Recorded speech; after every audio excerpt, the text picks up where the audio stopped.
What's going on, families? Get them likes up as you guys come in. Get them likes up. Green Gang, I see you.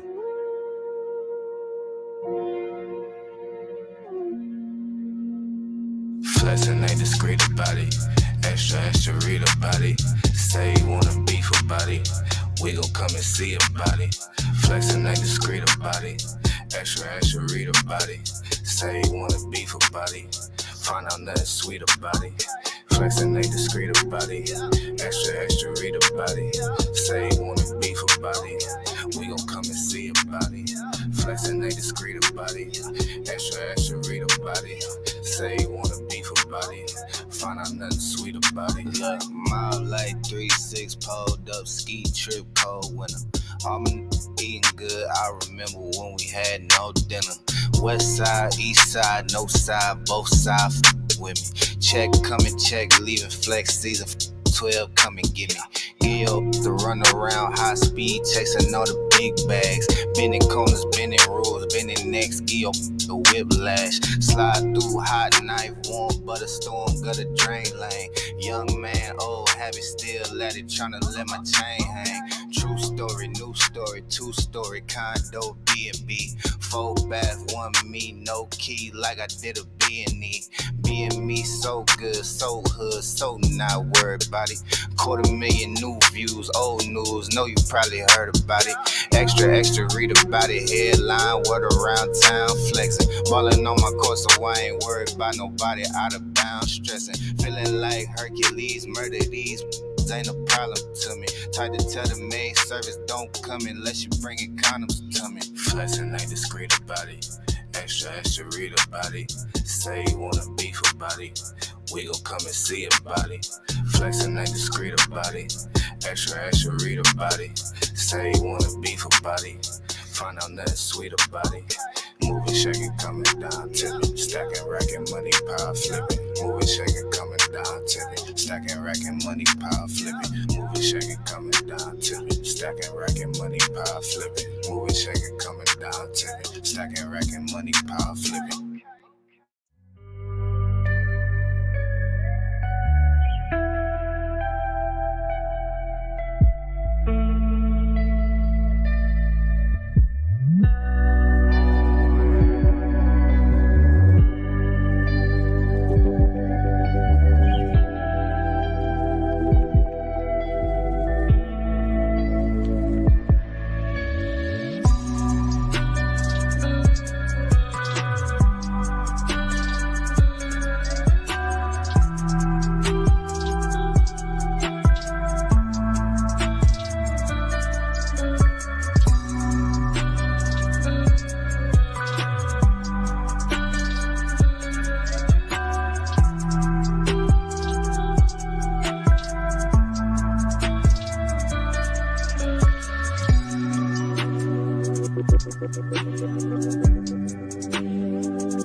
It's almost go time.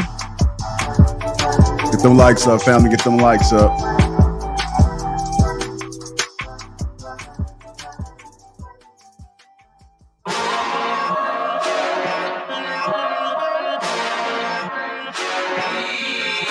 It's go time.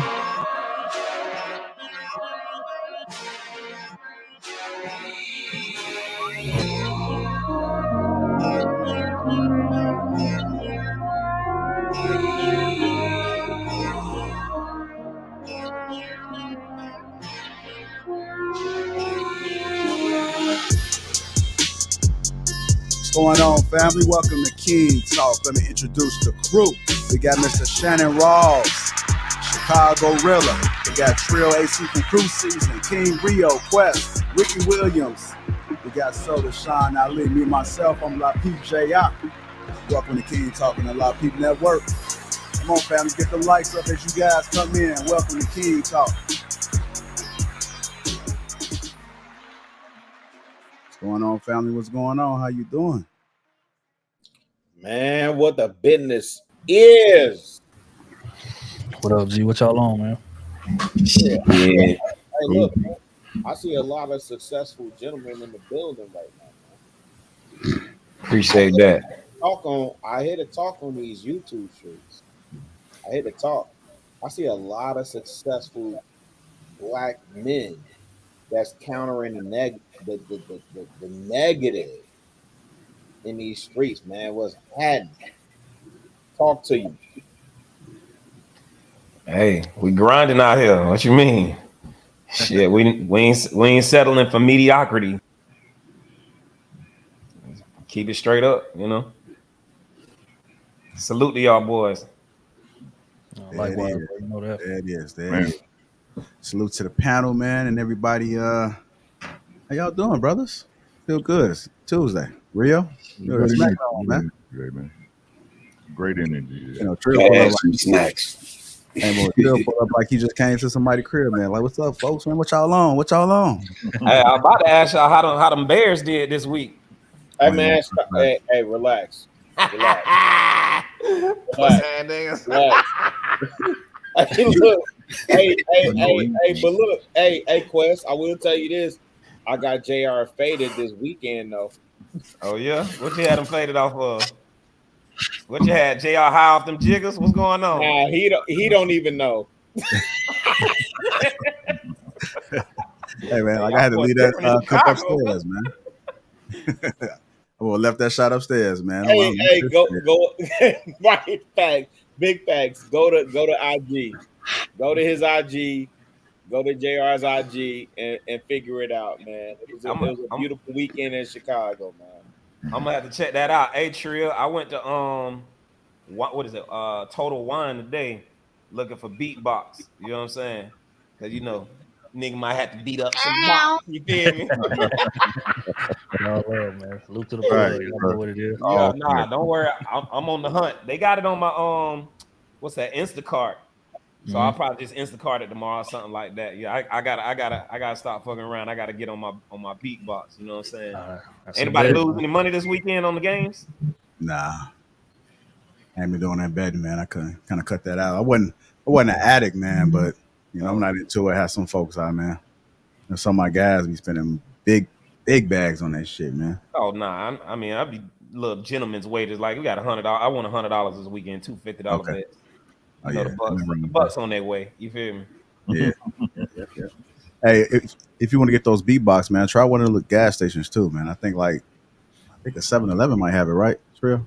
Yeah. Plenty of them, man. They check in the wine section, man. They be everywhere. They got a store locator that you can just type in your zip and it'll pull up all the stores that got them. Oh, that's okay. I actually, I probably do that. That's easy. Yeah, everybody on them jumps, man. It's crazy, man. Yeah, everybody on them jumps. It's like the new. It's dangerous, boy. Man, like the new Four Loco. Catch you slipping out in these streets. I hope it ain't like no Four Loco. I mean, it's similar. You know, it's kind of one of those things that you got a lot of alcohol in it.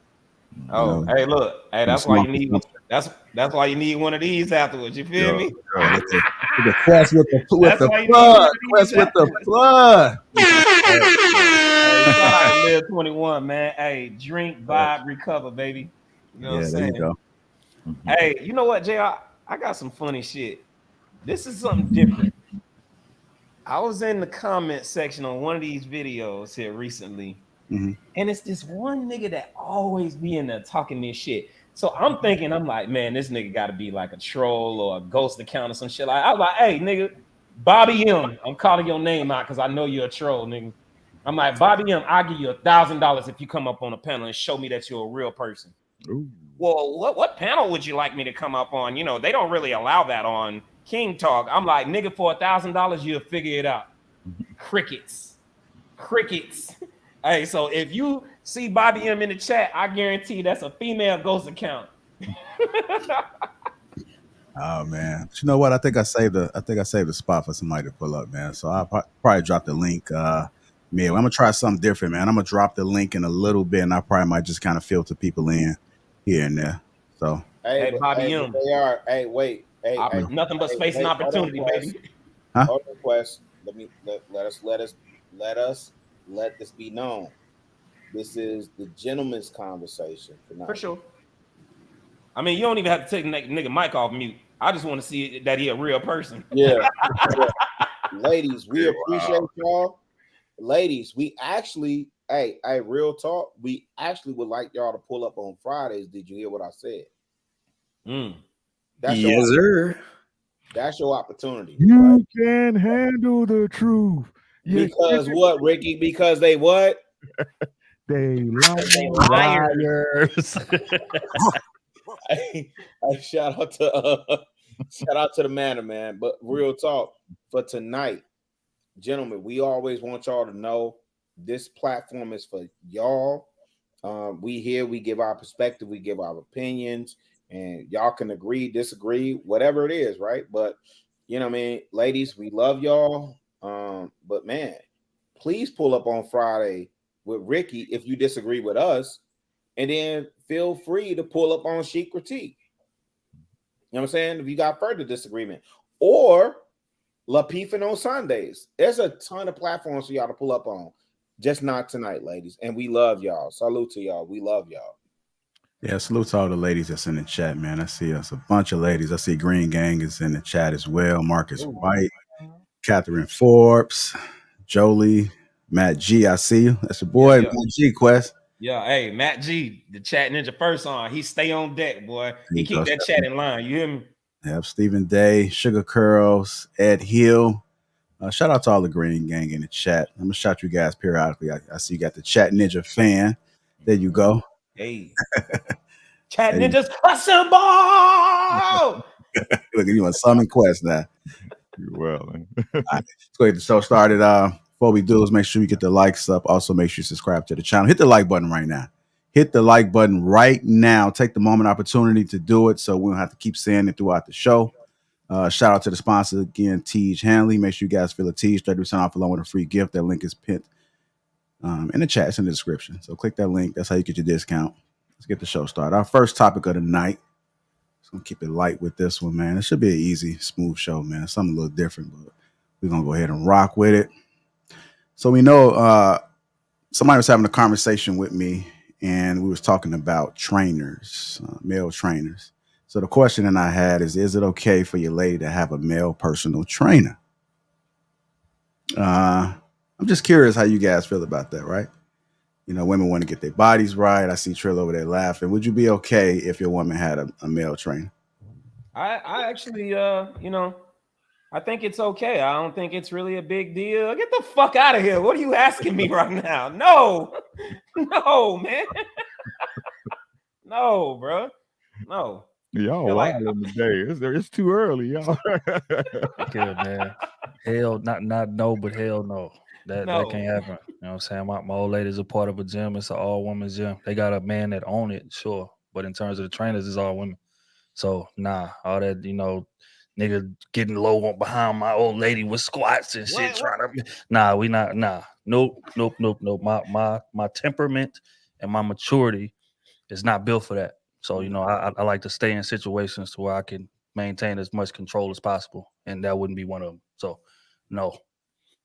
It's ladies in the chat asking, well, why not? Like, ladies, if you're asking that, you definitely need to pull up on Ricky on Friday. Why can't you train Raphael? Raphael's a great trainer. He gets so many thumbs up on Google. Y'all gonna hate my answer. I want everybody else to answer, but y'all gonna hate. Hey man, my wife, hey, she could have a male trainer if I could have a female trainer. They ain't even the same, Ricky. No, but no, it is. No. It will be. Shannon shaking his head, and Quest, I heard what you said, but what Ricky said was spot on. And I think it speaks to, you know, if we have a dude training, listen, I already said y'all not gonna like my answer, man. Y'all not gonna like my answer. All right, what is it? Let's hear it. Hey man, listen. If she finna risk everything that we built, if it's finna be a situation where she's out there with the male trainer or whatever, and he's not professional, and he's, because I get it, the trainer dudes have been, and that's the fucked up part. The trainer dudes have been relegated to just filling up on your woman and making passes on females, right? We don't have that same conversation when it comes to them training us, though. Right?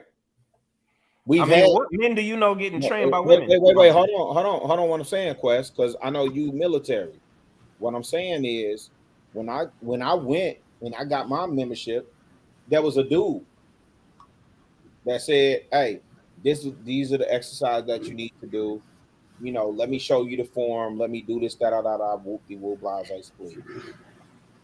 Right? And for some reason, and I think this is more or less based off of social media and the hype of social media. You know, when your woman go out, like, you can't trust your woman based on the instruction that you gave her. You can't trust your woman based on the information that you sent her out with or the foundation that you have with her. And I take into account I'm older. I'm 48. Y'all gonna hear that a lot moving forward, right? Y'all gonna hear that I'm 48. I don't have those same concerns, man. I don't have that concern that, you know, my wife is at a gym. Now, I'm mindful, but I don't have that same concern that my wife is at a gym with a dude, and then all of a sudden he training her, and he up behind her, and he this and he that. To me, that speaks more to insecurity, right, than to me being cool. I don't know who that's breathing that hard. What is that shit? That Shan. That's Shan. You gotta mute. I just don't have those same concerns, man. I hear y'all and what y'all saying. Me personally, I do not have those same concerns. Okay, so Rilla said you don't have those concerns. He says more for insecurity. I know most of the gentlemen on the panel said that hell no. Go ahead, Trey. I see you came off the mic, bro. Yeah, no, I was gonna ask the timeline of question. I'm so everybody done been in a relationship at least once or twice, right? Or currently in one.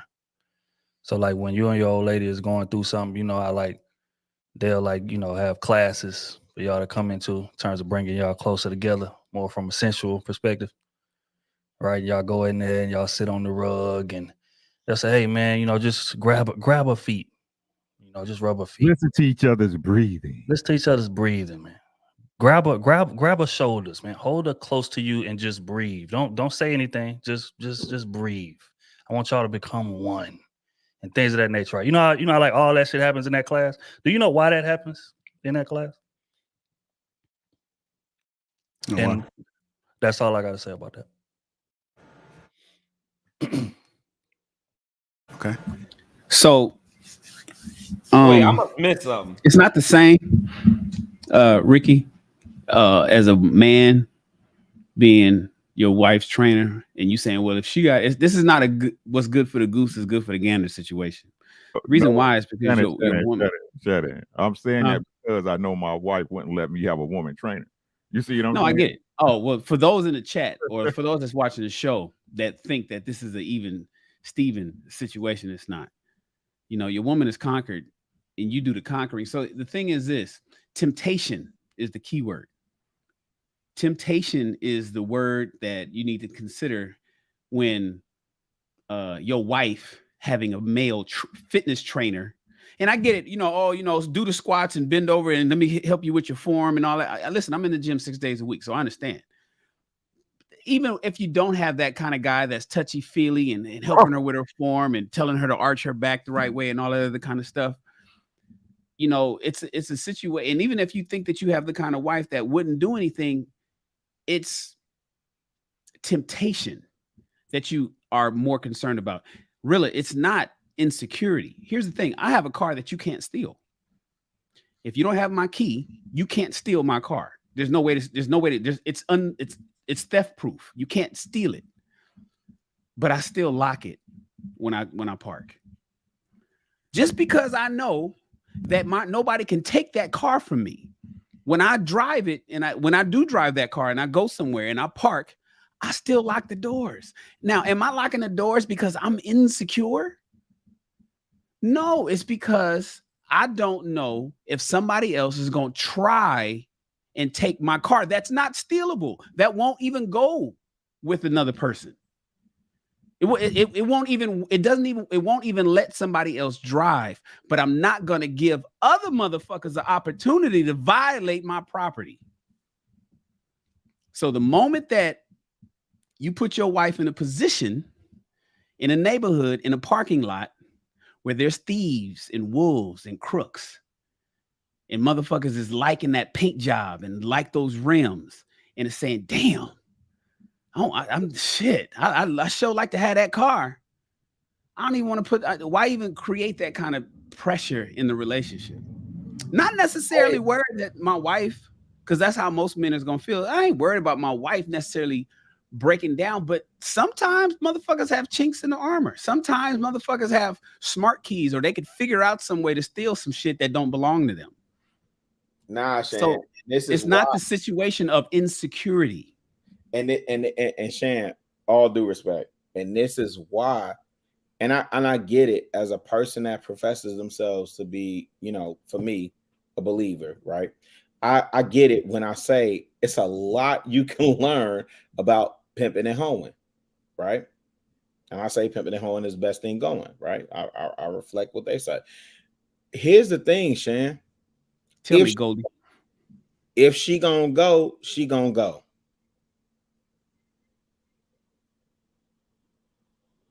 Ain't nothing else to add after that, Shan. You said everything about locks, stock, barrels, all these other things, and I agree with you. But fam, you know where we from. Like real talk, you know where we from. If she gonna go, she gonna go. That's why I said, if she's not tuned into your program, she not tuned into your instruction, she not tuned into your vision, none of that, ain't nothing you finna say regardless of what. You could prevent her from seeing all of that. And if she gonna go, she gonna go. Can I give just a little bit of a little bit of pushback on that?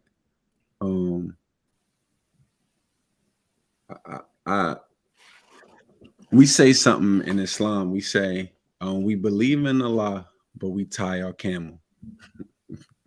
we have faith in Allah, but we gonna tie our camel. But you lock your door. I'm not going to help you if you're going to say that, people going to do whatever they want to do. I agree to a certain extent, really, when you say if she going to go, if she want to do it, I'm going to use a better term. If she want to do it, she going to do it anyway. But God damn it, I'm not about to help you. make this perfectly clear here. I'm not going to be a co-conspirator in helping you do it. All right.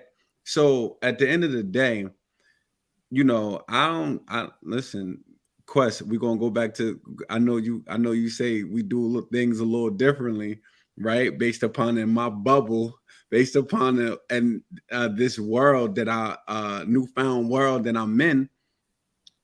It's just, why would you put yourself in a situation to even have your wife running around with the male trainer?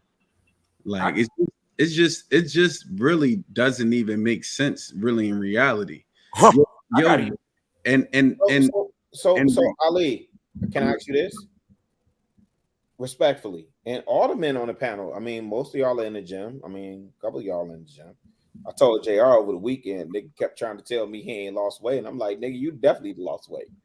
You know what I'm saying? So for you niggas that's in the gym, how many female trainers do y'all see in the gym that y'all would say, oh yeah, I would send my wife to them?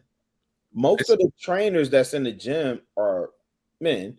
And listen, I'm definitely not sitting up here saying I'm deliberately sending my wife out to a male trainer. But if she is training in the gym, I have to trust her to conduct herself as a member of this household, whether it's male or female, period, point blank. It's not her behavior you worried about, really. I was about to say, I'm sorry, Shannon. Well, why would I care about his behavior? But the thing about it is, Shannon. Wait, because Ali, because Shan gave me. Wait, I'm sorry, Ali, please. I'm sorry, because Shan gave me a response. Why would I care about his behavior when this woman is under my direction and my instruction? Why would I care? That's why I keep saying we could learn a lot. Yeah, from pimping at home. She gonna go. So under my instruction. But hold on, Quest, because I think you're gonna go into it just real quick. I'm serious because Shan gave me a response. Why would I care about him? I know he's gonna come. I know niggas is gonna come at my female.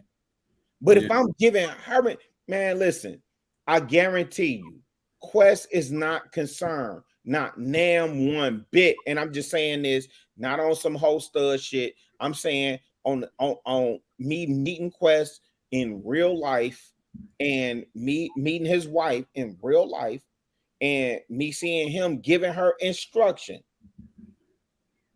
And she acquiesced. What Rilla, you could play Diddy if you want. You could play Diddy if everybody should have some level of concern. Right? That's not Diddy. That's not Diddy. Okay, go ahead. Let me let y'all cook. What I'm saying because apparently we got a fear for if our woman goes to work out at a gym, but we gotta be concerned about the trainer. Bro, it's not even about that. You gotta realize I don't trust nobody 100%, bro.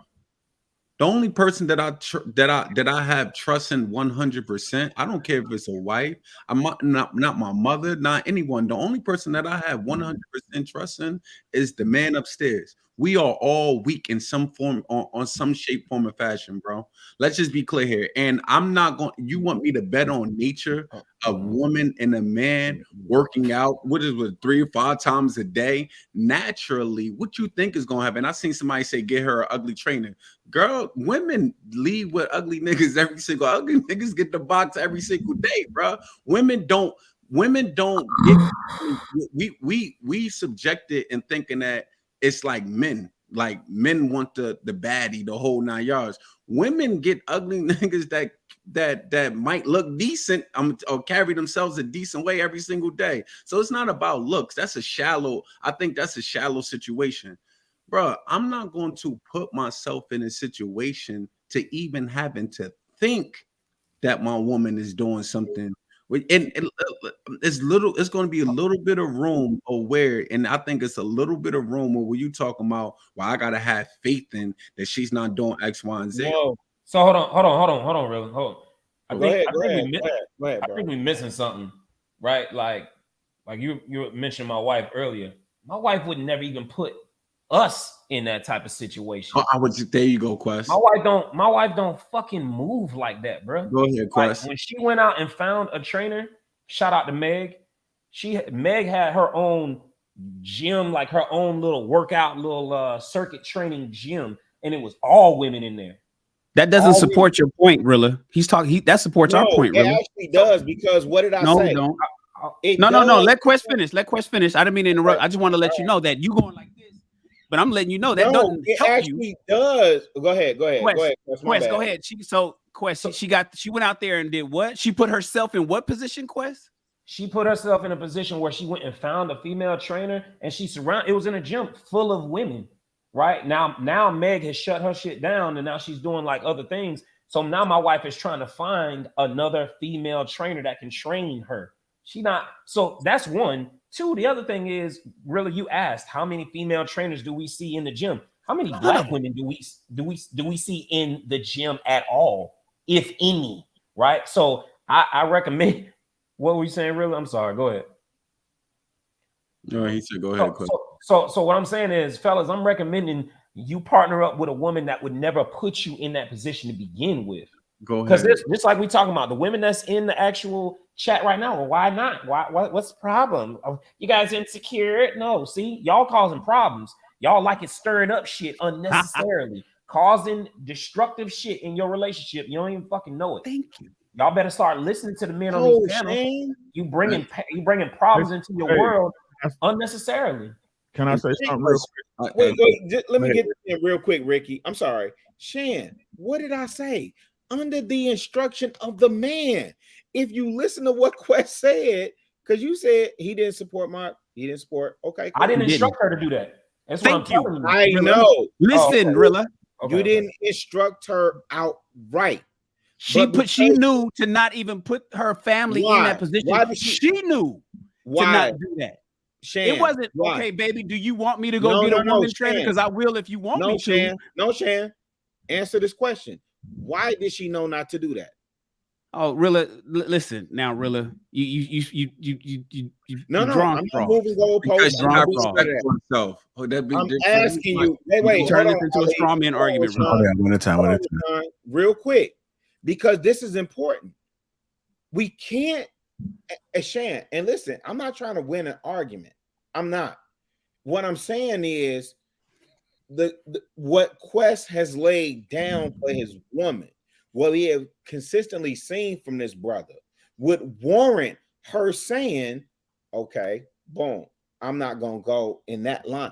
Clearly, there's been conversation between them two. Quest has been out front and open about their relationship and how they joan on each other, how they roast each other, how open they are with one another. Hold on, Ali. My bad. My point being is that, Shan, honestly, you think she just did that because she was saying, because she got respect for her husband? Yeah, that's what I think. I think she did that. That still ties into Quest and his or she's a virtuous, respectful woman, and she was born and raised that way. And I have said this too. I mean, I've said, her mom couldn't told her correctly. Minus my direction. Quest made the point that she grew up with her father, and the conversation that he has with her is that's why he married her. That's why he right. That's why he won the lottery. Minus my direction, really, is what I think what Shan is saying. Okay. She would have done that anyways, minus my instruction whatsoever. That's just the type of woman she is. It's just that's what Shan's point was.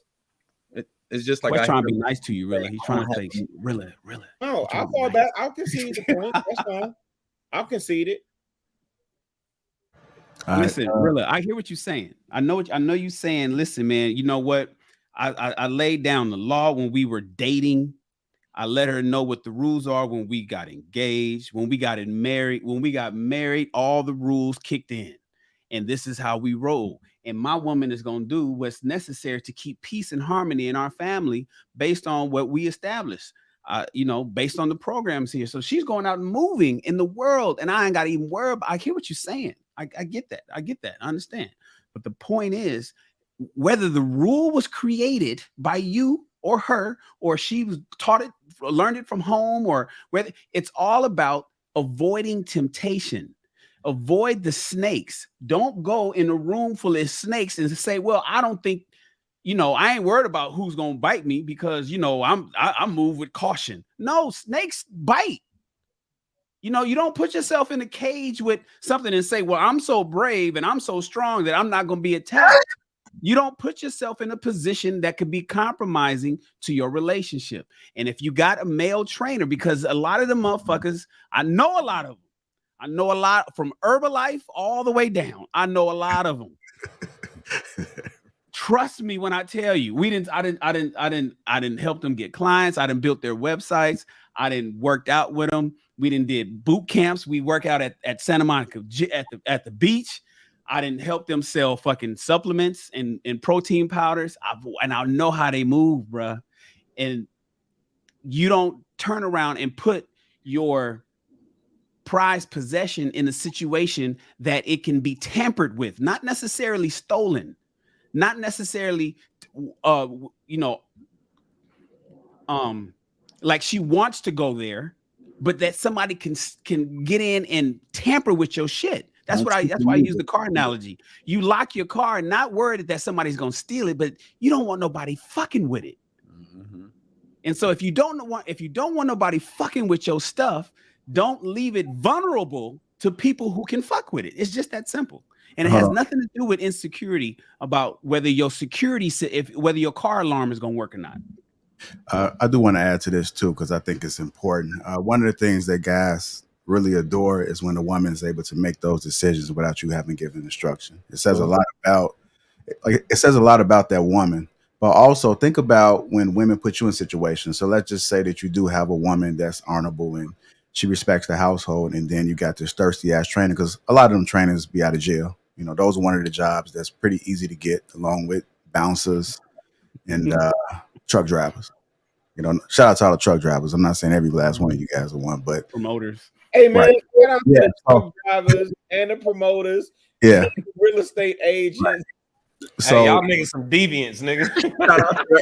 Shout out to the Herbalife crew. Somebody said the Herbalife. We're doing a whole lot of dissing, man. So you know we got to do a whole lot of damage control right now. But what I was saying is that you do have some that's aggressive, like some that just go off the rails. So let's say you are training or something like that, and she's just feeling uncomfortable. Now it puts you in that situation. So that's why it is very important on the front end for women to understand not putting your man or yourself in situations that can spiral out of control. You know, it just, but I do get Rilla's point. You want to have a certain level of confidence and that your woman will go out there and do right.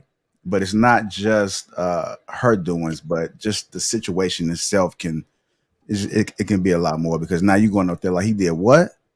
Tie that camel. Mm-hmm. Let me say this, and this is unique to my situation. But I also what I related, just based on what I know with Quest, you know,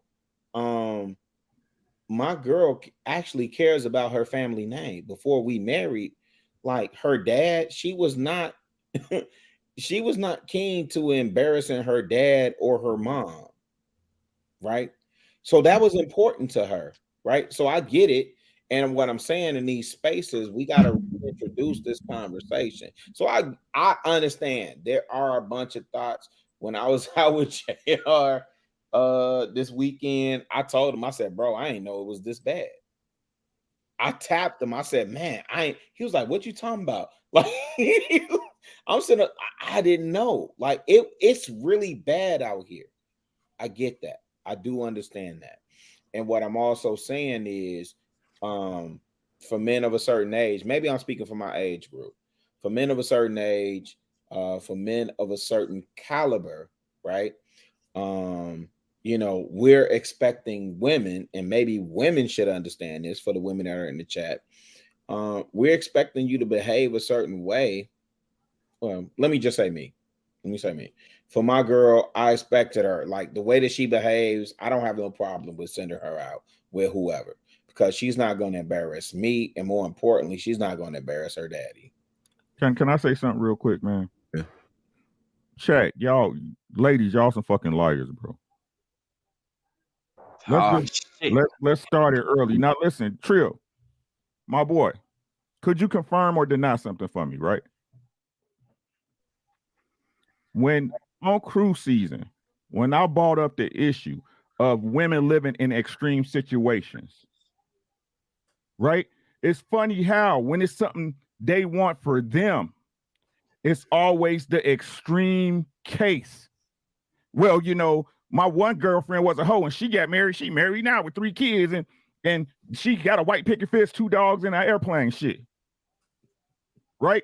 But when it's your man trying to protect not only you but other people from events and situations, it's well, y'all controlling. Well, what about the people at work? What about the gardener? What about the guy that picked up the bread outside? Who hard is that? Shane? Stop lying, bro. Y'all some liars. Stop this bullshit, God. Y'all getting on my fucking nerves, dog. Stop this shit. What they saying in the comment? Because I'm not looking. No, they ain't got to do all that. They know who they are, bro. They know who they are. Stop, bro. My only thing is this.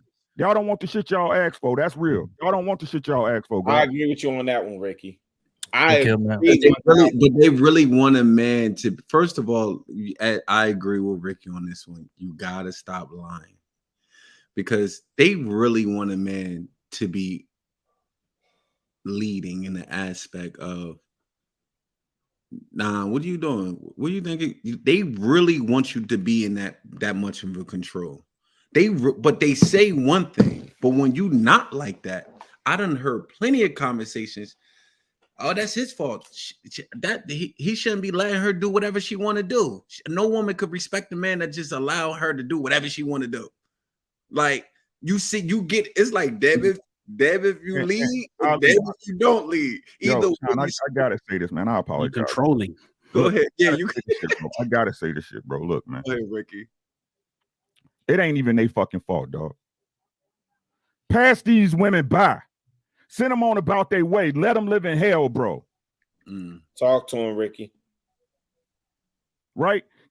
Man, they ain't worth it, dog.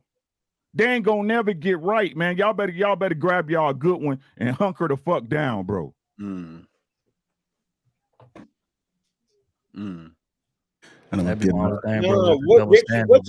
Hey, no. Because I was on another platform earlier. JR, one at a time. I'm sorry, just real quick, and I'll pipe down. I promise, I'll pipe down for the whole show. But what Ricky said, because I was on another platform, and what Ricky said came to mind in terms of, man, just find somebody that's gonna rock with you. Like, big facts. Because at the end of the day, I agree with you. Like, in this conversation, I know it's gonna maybe contradict what I just said, or maybe not, or whatever. But man, ladies, y'all don't know what y'all know, or don't know what y'all want until it smacks you right in the face. And even then, it's too late. Y'all done already passed up the good dude. The good dude that wasn't. Wait, hold on, Rick. The good dude that wasn't thug enough for you. The good dude that wasn't grabbing you by the throat, slamming you on the bed, and giving you that excitement. You know, you love the excitement of the D-boy. You love the excitement of the D-boy. Like, you didn't know if the police was coming to bam down the door or not. Hey, man, it's too many shots that be taken, man. It's a lot of us that's reformed, dog. Right. Man, listen. I feel attacked sometimes. Hey, listen, Rashawn, hey, let's keep it a beam, bro. I wore glasses all my life. I've been called professor on my block all my life, right? Mm-hmm. There's a lot of us that didn't need to be reformed. I listened to Steffes Cole. I listened to something he was saying early. He said, I was in the hood, but I was never that nigga. He said I was in the hood. There's a lot of us that was in the hood, but I wasn't flagging. Yeah, and there's nothing wrong with that. And but you understand what I'm saying? A lot of the females chose those niggas. You dig what I'm saying? Like at my why you feel like you wasn't cool enough or something like that, bro? No. I found my lane. Okay. No, I found my lane in high school, but that's not the point that I'm making. All right. When it comes to selection, what females say they want, which I think was what Ricky was tapping into. what females say they want and what they actually subscribe to is two different things. Trill talks about that all the time. You know, there's the woman that says, I want this, and then there's the woman that will make exception for that nigga. Yeah, And that nigga, wait, hold on, Rashawn. Hold on. That nigga is never the nigga that is upstanding Jeff Bezos, Mark Zuckerberg, Robert Frederick Smith, Michael Lee Chin, John Rogers, like the people in the community that's upstanding and doing good. It's usually the dude that we all have these same stories, right? When we was in high school, the dudes that pulled up and got the baddest females, the dudes that pulled up in front of all our high schools and got the baddest females, older, D-boys, gangbangers, period, point blank in the sentence. Hold on, y'all. I want to go ahead and close this one out with King Rio and Humble Dad. Go ahead, King Rio. Hop in this, and then we'll finish out with Humble Dad. My perspective is make decisions together. You know, communicate. If your wife, your woman, whoever, she has interest in, you know, beginning her fitness journey, she feel like she can't tackle it on her own, then she should be talking to you about it. And then y'all go ahead and make a decision together as far as what's the best way to go about it, and whether or not y'all even want to do that together, because there's a way to do that too. You know, there are couples that, you know, take that fitness journey together all the time. Personal training isn't the only thing. There's group classes, right? Hell, if you feel that, well, it's not the best thing for you to just be one-on-one with another brother, but a brother is running a group class, you got 10, 20 people in there, have at it. But, you know, go check it out for yourself. You know what's going on. I will tell you that the majority of male personal trainers, in my experience, have a predominantly woman clientele, married and unmarried, right? Now, whether or not he's trustworthy, I don't know. I mean, you would have to meet him yourself. I've seen some that are savages. Then I've seen others that are happily married and would never disrespect their wife in that way. You know what I mean? So you just got to know what you're dealing with.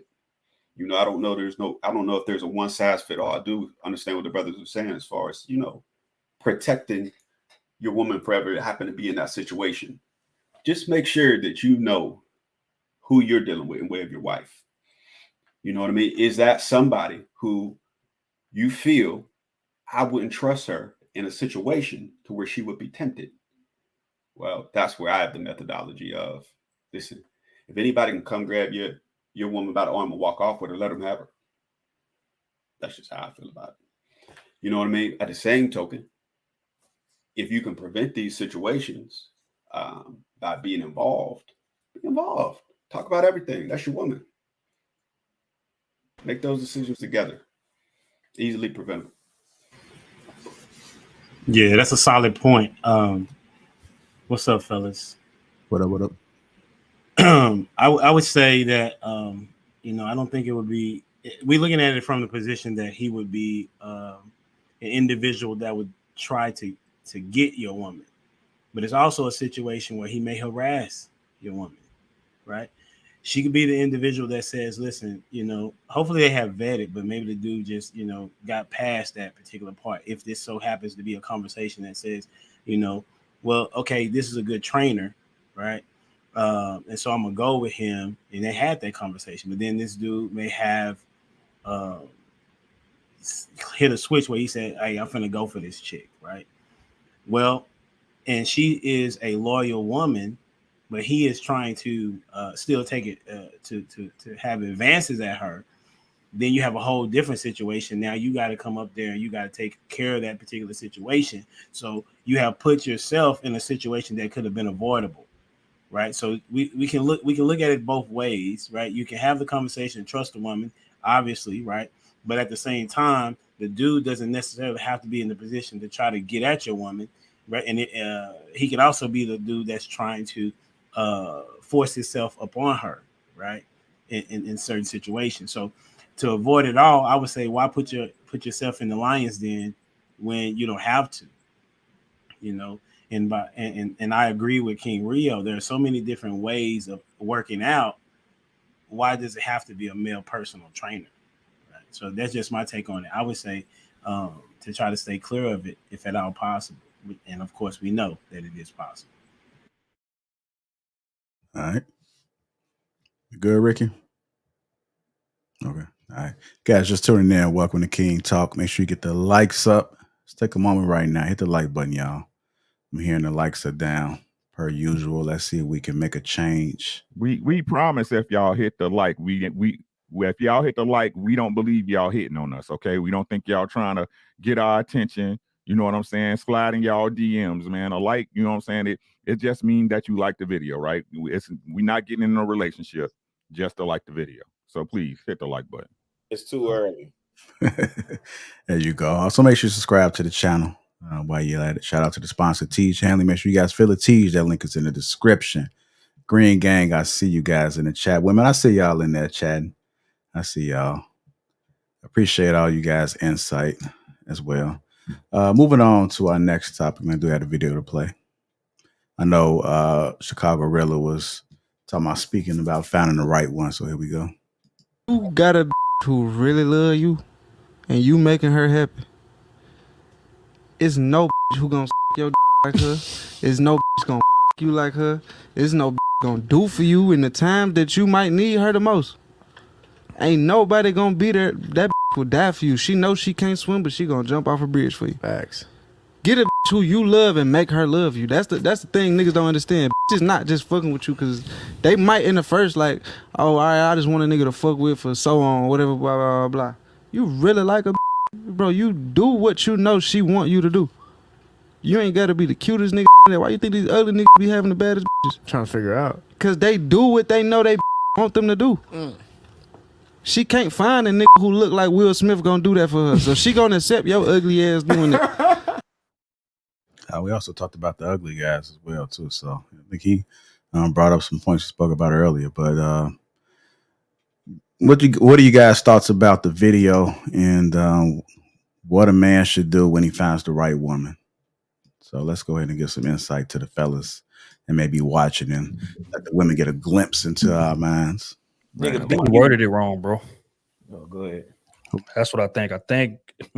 I think what he was trying to say is when you find a legit woman, man, you do what it takes to keep her. You do what it takes to hold on to her. You do what it takes, you know what I'm saying? That's going what's going to take to create harmony in the house. Instead of just trying to come in here and just, force feed a plan or force feed some shit that's going to go against the grain and now y'all arguing every damn day. But again, he worded it wrong. He said, do what she wants you to do. Yes, that's crazy. I don't even think that he meant it the way what he said. Like, I agree with Trill. Like, he's trying to say, you find what Ricky just said. Like, find you a good woman, and if you find you a good woman, do what it takes to maintain and keep that woman. At the end of the day, don't squander. You found you a good woman, and now you out here just still wilding. Like, you know what I mean? You find you a good woman. You keep her. In other words, I agree with Trill. He worded it wrong. Man, you be a man, bro. Be the man you told her you gonna be. That should be enough. You know what I'm saying? 100%, bro. Like leadership is not conditional either. You see what I'm saying? If you sitting up there and you telling this woman A, B, C, D, bro, you stand on that shit, bro. That's right. To the best of your ability. And when you fuck up, say I fucked up, but I'm getting back up and we rocking. What's happening? That's right. That's a man. And that's the reason she's supposed to be rocking with you anyway, right? That's right. Man, if you find what it says what a man should do when he finds the right woman, you wife her. You know what I'm saying? If she's just that dope of a woman, I would say you wife her. Because that means that you're going to do some excellent things together if she's the right woman. Like, you'll get to build your empire faster. You'll be able to be mother and father to some kids that really need it. You'll be able to set a standard that is failing to be set by a lot of people. So if you find the one that you feel like is the right one, then you could take over the world.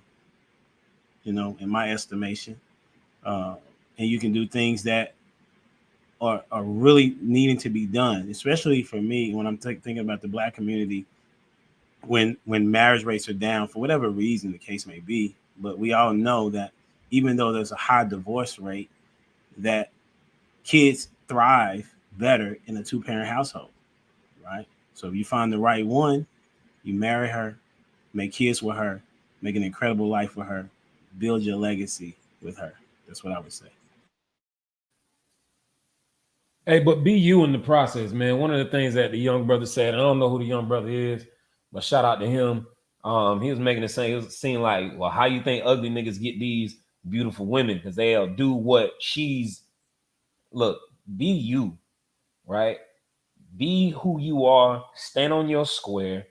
But I agree with what the gentleman's saying, man. Like, if you find somebody that's worthy of it, like, don't squander it. You know what I mean? But at the same time, you have to be ready for that. So hopefully you've gotten all that bullshit out your system prior to you even getting to that phase anyways. You know what I'm saying? But when you meet that woman, don't squander it. But also don't lead her along if you ain't ready.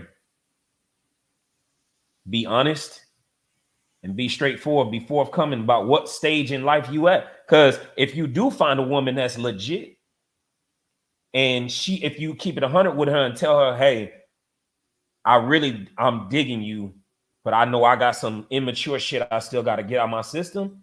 You never know. She might be like, you know what? I'll be over here in the cut waiting on you then. Get yourself together because I see the potential in you, whatever. I'll be over here. Come holler at me when you get there. But you got to be straight up, though. You can't be lying to these women, bro. But, hey. Would you want to take that chance, right? Who? You know, I mean, not you necessarily. I'm just saying when a good one comes by and you're like, man, I'm finna keep doing what it is that I'm doing. I know you good though, right? And so, I'm just thinking about it from an investment standpoint, right? When a great opportunity comes by, you're gonna be like, I'm just not ready. You very possibly may not be ready, but wouldn't you try to figure out a way to get yourself ready to make this investment, or go get some counseling, or get some people to help you with the money, or something to get yourself in a position to take on this opportunity as opposed to letting it pass you by? So here's what I'll say. It's not a switch that you can just turn off. Like, you got to get phased out of that. Like, so what I'm talking about is when you in that phase, when you just out here hunting and fucking, like, that ain't no, the right woman came up and whoop, I just turned it off. You got to, that shit has to be phased all the way out of your life, man. I mean, I would love that to be the answer, right? Like, to the people in the chat, people watching, whatever. Like, I would love for that to be the answer. The right one came by, fellas, turn the switch off. Bum. But that's not the case. And if they don't get it out their system, they'll fuck their relationship up later on. I'd rather you get it out the way, be honest with her, be upfront with her. And then if she decides to kick it, chill around or whatever, and wait on you, now you know you entering a relationship that is going to be pure. You know what I mean? Because you got all the bullshit out your system already. The reason why I say that is because on the flip side, in these spaces, it talks about several times how women have passed on good dudes, right? Just to be able to live the lifestyle in which they wanted to live, the single lifestyle that they wanted to live. I think Trill, shout out to Trill, he went viral on one of the statements that he made about, like, women want to do all they dirt, and then when it's over, now they want to find the good dude, right? Well, you let the good dude by. So what? I mean, if you knew he was a good dude, why did you not conform to him being a good dude? And I'm saying on the flip side, if a dude, like, I'm asking, right? I'm asking. I'm not even making an argument. I'm asking, why couldn't the dude say, here's an opportunity for me to have a good woman? Why not go ahead and try to go cold turkey? Because this is an opportunity that I may not get back. I'm just asking. I'm not. I know you're asking, and because I lived that life, because I lived that life. Hold on, really. So because I lived that life of being, like, really out here, like, tearing them down, like, I knew when I was done completely. I also knew if the right one came along, I was gonna destroy that shit. It ain't that easy, especially when you're getting the volume and you're getting the type of attention that I was getting, or niggas like me that were getting, it's not that easy, man. I wish it was, but I'm just speaking the fucking Trill. Am I off base here? Nah, you're 1,000% right. And You know and again, just to answer Humble Dad question, I think it's you know, just like Humble Dad said, like, why don't you just snap and get into it? I think because you're gonna fumble the bag anyway. And If you dive into that situation and you're not ready, that shit gonna crash and burn regardless. So if you care about her enough and you owe it to her not to get right on her watch, you owe it to her to get yourself situated before we go into this thing. But I mean, it's plenty of men that done tried. I would say that's the route most men take in terms of when we run into a woman. Because fact is, when we run into a dope woman, it's always at a horrible fucking time in our life. They always catch us in the middle of a 50-point game. And then like, oh no, come on out. You know, I know it's the second quarter and you got 50, but no, come on out. Let's go sit in the stands. It's like, damn, baby, I'm lighting this shit up out here. You trying to pull me out the game right now? So it's like that's when most men run into that like great woman. So now it's on some shit like, I know I'm not ready, but I like her enough, I love her enough that I'm gonna say that I am, and I'm gonna play the part like I am. As I behind the scenes get myself together and get ready and just pray to God that I can hold on to her for dear life and pray to God that she stay around long enough for me to actually get there. But more times than not, you oftentimes fumble that bag and ruin her in the process of doing it, even if y'all do end up together down the line. So, you know, it's shaky territory, gang. You go ahead, Ricky. And to examine that, right? See, it like in my humble opinion, right? It get to the point that like, and you addressed this before, Trill. It's funny how all this time together, right? How, you know what I'm saying, that you fumble the bag. Most guys fumble the bag so much, right? They get like, oh man, I'm damned if I do, damned if I don't, right? So they lose interest and start pushing the woman out the relationship. You know what I'm saying? Well, I'm just gonna do it. I'm just gonna do it. You know what I'm saying? But like I said, a lot of guys, hey, brothers, you'll break a woman, but won't stay and fix it though. You're a breaker, but you won't stay and fix her, right? You're a complainer. You complain about the money you gotta pay and the stuff you gotta let go, right? Right? But then you go ahead and you put her back out there on the market for somebody else to fix, right?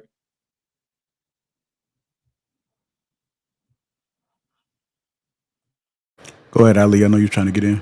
Yeah, good point, Ricky. You know, I would, from my experience, and I agree with definitely Trill and Quest and Ricky, exactly what y'all saying. I look at it like, I think when you care enough, right, or love enough is really in reality, right? You start trying to, and the key word that you said was when you're ready. And I think that if you love enough, her, yes, but yourself enough, you will stop. And the reason why I say that based upon my own experience, man, of course, I get it. I understand when you out here putting up 50, all right, you up in right, you out here putting up 50. They want to Stephen Curry you and put you and sit you down the fourth quarter. Like you put up 50 points in 3 quarters. Like, hold up, coach, I'm trying to shoot for. Let me see if I can get 30 in 1 quarter, right? But however, when you get to a point, you like to start practicing discipline yourself. I think sometimes you got to look at it and really say to yourself, and this is how I did it, because when I got married, I never cheated. In fact, I didn't even put myself in a situation for me to cheat. So I didn't put myself in situations where, you know, I'm one-on-one, 1 a.m. That's not happening with a woman. It's just not happening, right? I'm not putting myself in situations for me to cheat. But I'm encountering women all day long based upon the businesses that I'm in, right? But I'm not, you know, I'm having somebody else with me when I'm having these meetings, the whole 9 yards. Like I'm literally putting myself in situations where I'm not being because a lot of times women in the business that I'm in, a lot of times women start off and acting like they really trying to discuss business with you, but they trying to put you in situations where they really trying to blitz on you. Really at the same time, they might want the business, but they actually want the action as well.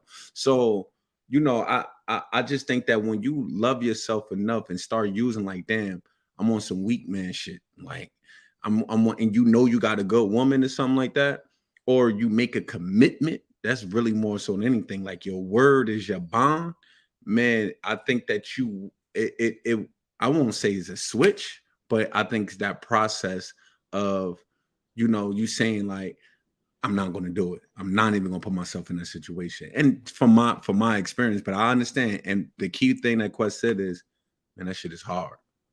Rashawn, I'm gonna say this because we talking king talk, right? That's right. And I understand that you're a disciplined man. I met you in person. I met most of y'all in person. Mm-hmm. Hey man, I know it's hard. Me personally, I think it's weak as fuck when we say we can't control our dick. It is weak if you say you can't control it. That's accountability though. I do. I think it's weak as fuck when we say as men, I don't have no dick. Hey, she was bad. She was thick as fuck. She was. Now keep in mind, I'm definitely old school. I'm 48. I keep saying that now since I let my age out. Right. At 48, I'm finna still be running around here saying, man, that bitch, she got big titties, big fat ass. Woo, woo, woo. I gotta have that. What the fuck do I look like, bruh? Bruh. Really, you like what you like, though. No. I know as men, we're visual. I get that. Bro, let me tell you, okay, Rashawn, because I know you a younger man. Yes. On this side of it, mm-hmm. I'm looking for the person, and I made a deal, and I've said this multiple times. I made a deal with the person that I can trust to take care of my business. If things go left, if something happens on the other side, whatever, it will blah blah blah. Like listen, man. I get for the business that I'm in. I've had multiple conversations and calls and text messages about customers that come into my place of business that have transitioned. Right. So at this point, I know life is not guaranteed. I went to my 30th class reunion from Corliss, and we had all the classmates that passed on our back, and I'm like, dang, that's a long list.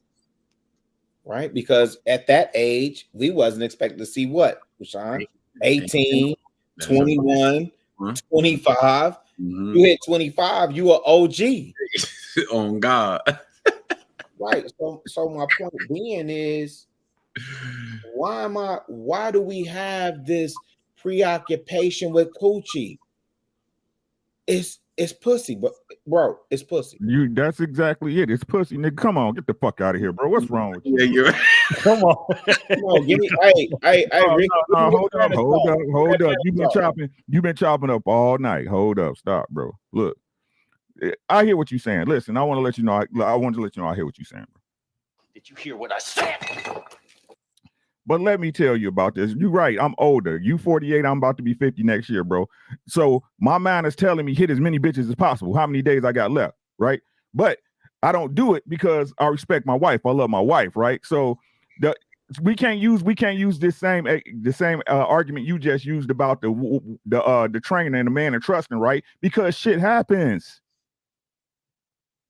right? Shit happens. So when you can avoid shit from happening, you don't want it on the bottom of your shoes. So why even put yourself or your woman in that situation? Right? Because if it get out of pocket, I know what I'm gonna do. So it's called protecting both parties, all parties in the situation. Why even tempt yourself? What are we talking about? Like, I'm missing it. What's the context of what is being said? The context is talking about like, getting out your system. Is that what you're saying, Ricky? No, what I'm saying is that that's in my world. That's my mentality, right? And again, like I say, all this stuff come in circles for me. I just be talking circular arguments because people act like they don't listen. You see what I'm saying? So again, with that, if I gotta fight my nature to keep my woman happy, my lady should be fighting a hypergamous nature to keep me happy. That's right. Go ahead. Good point, Ricky. Right? That's a it's fact. Y'all problem. Y'all want these one-way relationships and one-way responsibility. Nah, that shit is dead. It takes work.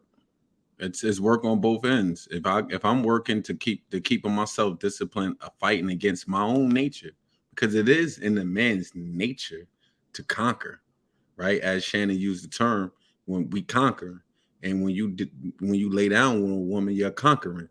So it is in your nature. So if I'm fighting that, she got to fight on it. It's work. Well, but there were two people that said that they would not, like, people saying that they're not fighting their nature, right?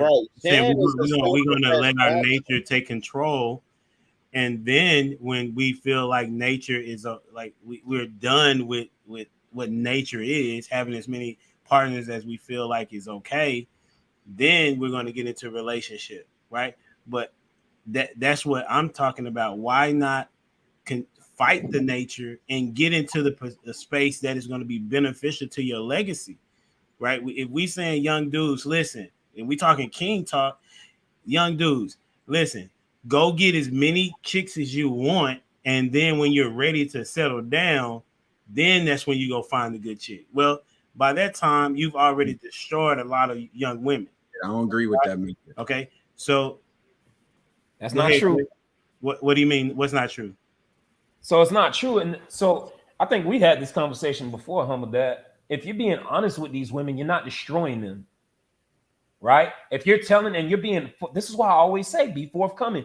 Fellas, go out here and do that, get it out your system, but be honest with the women and let them know, hey, look, I'm not looking for a relationship right now. I'm out here on my shit, and there's actually a couple other women that's on my roster. Would you like to be somebody that's on that team? Cool, we're gonna have a good time, but that's it though. You know what I'm saying? Can I use your Hold on, y'all. Let them finish. Go ahead, if Quest. you're looking for more than that, cool. I won't even mess with you because I don't want to destroy you. Right? Like that's the type of mentality I was on. And that's why I encourage fellas to always be honest with these women, bro. So you don't fuck them up. But go ahead. Can I ask you a question then, Quest? Back to you. Okay, so women have typically in average, when they're having sex with a dude, it's an emotional situation. Agree or disagree? Okay, I'll go with that. Okay, so if you're having sex with a woman that says I'm cool with just having sex with you, you're still having an emotional connect. She's still having an emotional connection with you, right? So even though you are being honest with her, you're still having a situation where you are messing with her because she's having an emotional connection with you, even though you have told her you do not want her in that way. That's why I'm saying that it's in my estimation, and as well as facts, it's bad to say, dudes, go ahead and get it out your system and don't fight against your nature and get as many baddies, shoot the 50 ball, right? And then when it's time for you to retire, then you go get your woman. Well, you have destroyed emotionally 50 women. That's what I'm saying. So the only pushback I'll give with that is, like, okay, for example, when I was living in that world, living in that lifestyle or whatever, right? I would not suggest that all of the women that I was having sex with back then, when I was being honest with them and I was forthcoming and all, I don't know if I would suggest that all of them were so emotionally and tied and all this other shit. Some of them would like, this is just a quick fuck and let's go on about our business. Kind of keeping it G as me. You know what I'm saying? Now, granted, I know I get what your point, right? And we can't say like we can't speak to all, right? Because we talk about that all the time. So I get what you're saying, though. Like I'm sure there is a percentage out of those women that I did smash that, like you said, I probably still ruined them, even with being honest, because of the emotional attachment. I can see that. But now, Quest, you didn't ruin them, and that's my only issue. I got what Humble Dad is saying. They ruined them. Thank you. And so when somebody keeps it all the way 1,000% honest with you, the ball is in your court. Since we're talking basketball, right? So it's your option, Because I've told you what this is. Quest said it's clear as day. I'm not looking for a relationship right now. And I can speak to that because I used to say the same damn thing. I'm not looking for a relationship right now. It's just honest. We can kick it. We can have fun, whatever. Right there, again, I speak about plausible deniability. That's my favorite phrase. Due diligence. Deniability. Yeah. Because if this shit go left, I can always say, hey, I kept did it not above. lie to you. I told you what this was, and you made the decision to ruin you. That's not on me. I didn't ruin you. And that's the only issue that I got with that is saying now will women ruin themselves based on that type of situation? You're 1,000% right. But that ain't got shit to do with me if I told the truth. That's my only issue. You actually acted Howard fiduciary. coming one at a time. I gotta push back. Wait, hold on, wait, brother. Let me just say I'm gonna something. say bullshit dog piss on that, Trill. Let me just I love you, young blood. I love you. I'll fuck with you 7 ways to Sunday. Let me tell you what I teach my son. It's your responsibility to protect the integrity of that woman. That's I hear you. I know. I see Shan too. I see you, Shan. I see you, Trill. I see all the simp shit coming out. No. I ain't gonna even go. So really. Wait. Let me just finish this thought. Watch. Let me just finish this thought. Because as men, we want to have it both ways too, right? We're the shepherds. We're the shepherds. Like, we're the leaders, Shan. We're the leaders. We're the men.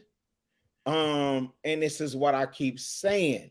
You could learn a lot from, and I get it. I get it. People might not understand what I'm saying when I say this. You could learn a lot from that pimping and hoeing. When you give those instructions to the woman, right? But there's also accountability on the man. So I get it. I'm not absolving the woman. And Trill, I get your visceral reaction in the moment. I'm not absolving the woman of her accountability. I'm not saying that, bro. No, it's not. Even if you didn't, the world does. Even if you didn't, the world does. I hate you, Ricky. I'm still not going. Hold on, Rilla. Hold on, bro. See, this people don't look, bro. Look, okay. So what Trill say? What Trill and Quest say? You know what? She a grown ass woman, right? Give her the option, and if she ride, she ride. But no, what it is right. What they want to say, what we hear all the time. No, bro. You got to be man enough to have dick control. Right? Yes, it is. Because people want to say, right, if it's my job to protect her integrity, that means I'm not messing with her, even though I put forth a truthful situation to protect her. Am I off, chat? You literally acting as a fiduciary for her. What? Listen, y'all using all these words, bro. No, hold on. Man, y'all niggas want to fuck so bad. Hold on, y'all. Let Ricky finish. Y'all want to fuck so bad. Listen. Let Ricky finish. Listen, bro. What I'm saying is this. If we truthful, it's our fault. If we lie, it's our fault. It's all on us. A.B., Quest, Rio, JR, Humble Dad, Shannon. It's all on us, right? So, B. I know where you go. Fall on us. Why the fuck y'all can't fall in line? We get to blame whether it's right, no matter what. When it come out wrong, we get to blame. What is this? Quinn, why you laughing, bro? What's going on? Cause my boy be coming full circle on y'all ass nigga. But it's some real shit. It's some real shit. And that right there is the problem, bro. Bloods to go out here poking dart everything out here every which way to Sunday. Nah, man. My advice to young niggas is this, man. You go out there and you give women options, because at the end of the day, that's all women ever ask for. They say, tell me the truth so I can have the option. Just don't lie and take it from me, which is what a lot of men do. And that'd be the problem. But if you're going out here and you telling this woman The God's honest truth. I'm not doing no manipulating. I'm not I ain't trying to do none of that. I'm giving you the option to make a decision. Now, if I have to protect the integrity of a woman that's not even mine, that's an adult, what the fuck does that say about society, bro? She's an adult, my nigga. Like it'd be different if she a girl or something, you know, whatever. This is a 30-something-year-old woman, a 25-year-old woman. I ain't. No. Man on the panel. No. How many have sons? No. I want to know how many men on the panel have sons. Shan, I know. Humble Dad, I know. Why you ain't let Trill finish? Like you ain't let Trill finish, Rilla. I think a lot of niggas Rilla. Hey, Ali, listen. Hey, he can talk for himself, but I'm saying that's real disrespectful. 100%. Like he was in the middle of a conversation. Yeah, you gotta let Trill finish. Ali told you to hold on. Just let him go, bro. And I cut you off earlier, really. So I apologize. I cut you off earlier. Nah, he got it, G. He got it. It's we gonna go in circles. This is agree to disagree. Growth, grown man. You see me? I told you I wasn't raising my voice and getting super loud no more. Agree to disagree. You right, Rilla. Next subject. All right, Rio, you want to chime in on this, and we'll go to Shan and finish it off. I just got a question I wanted to ask earlier in this topic. For the brothers who have been married more than once or engaged more than once, do you feel that you only find the right woman one time? Negative. Nope. You find there's a lot of good women out there, bro. But I found like with my first wife, I found a good woman at the wrong time for me. You see what I'm saying? It's just with my wife, I was smart enough at this point to say, hey, that's a good one. But like I said, I intently date. I'm not messing with a woman I don't think that got wifely qualities in the first place. And the reason why I asked that question is I think sometimes, and I think Humble Dad was trying to put that in perspective, sometimes we think we missing the boat if it's not the right time for us. And I think that's what sometimes leads us to be, dishonest, right? You may come across one who appears to be the right one, but if she's not the right one at the right time in your life, then you're not right together. So I think that, we have to kind of have that idea. Listen, okay, maybe I let a good one go. A lot of brothers say they let a good one go. It doesn't necessarily mean that you won't find a wife again. You know what I mean? I think this concept of feeling like we're losing out is what causes us to kind of fabricate or try to create this dramatic change all of a sudden, and it doesn't work out that way, right? And so if we can just somebody mentioned being transparent, Quest mentioned being transparent. If you lose this one, you got to be okay with that. I think that's what we have to, sometimes we just got to be okay with that. Right? Because if you got to make time to work on you so that you can be better for the right one who comes along at the right time, then I think what you have is going to be more harmonious than you being the one who's hanging and clinging to a good woman when you know you're not really a good man right now, at least a husband at the time. Right? So, be okay with that. If that's anything that I can push out on this topic, be okay with that. All right, go ahead. Take us home. The only thing I'm chime in on the back end of that, ladies, be okay with the truth. Okay? It ain't our job to make you, what were we saying earlier? It's not our job, bro. Be okay with the truth. When you hear the truth come out of a real nigga's mouth, accept it. Don't be like, well, maybe I can get him to change, because y'all like to do that type shit. And I had plenty of women try doing that goofy shit. It don't work, ladies. All that is going back to ruining yourself, because once again, he was honest. He was forthcoming about what it was that he was doing and who all he had on the team, or not who, but how many he had on the team. Y'all ruining yourselves, man. But that makes them, I agree, but that makes them like you even more. And you know that, Quest. Listen, You know, the more you tell them the truth, the more you keep it all the way a buck and tell them how much you don't want them, is the more they want you. That's fine, but that ain't on me. That's on them. No, listen. I think that I'm with.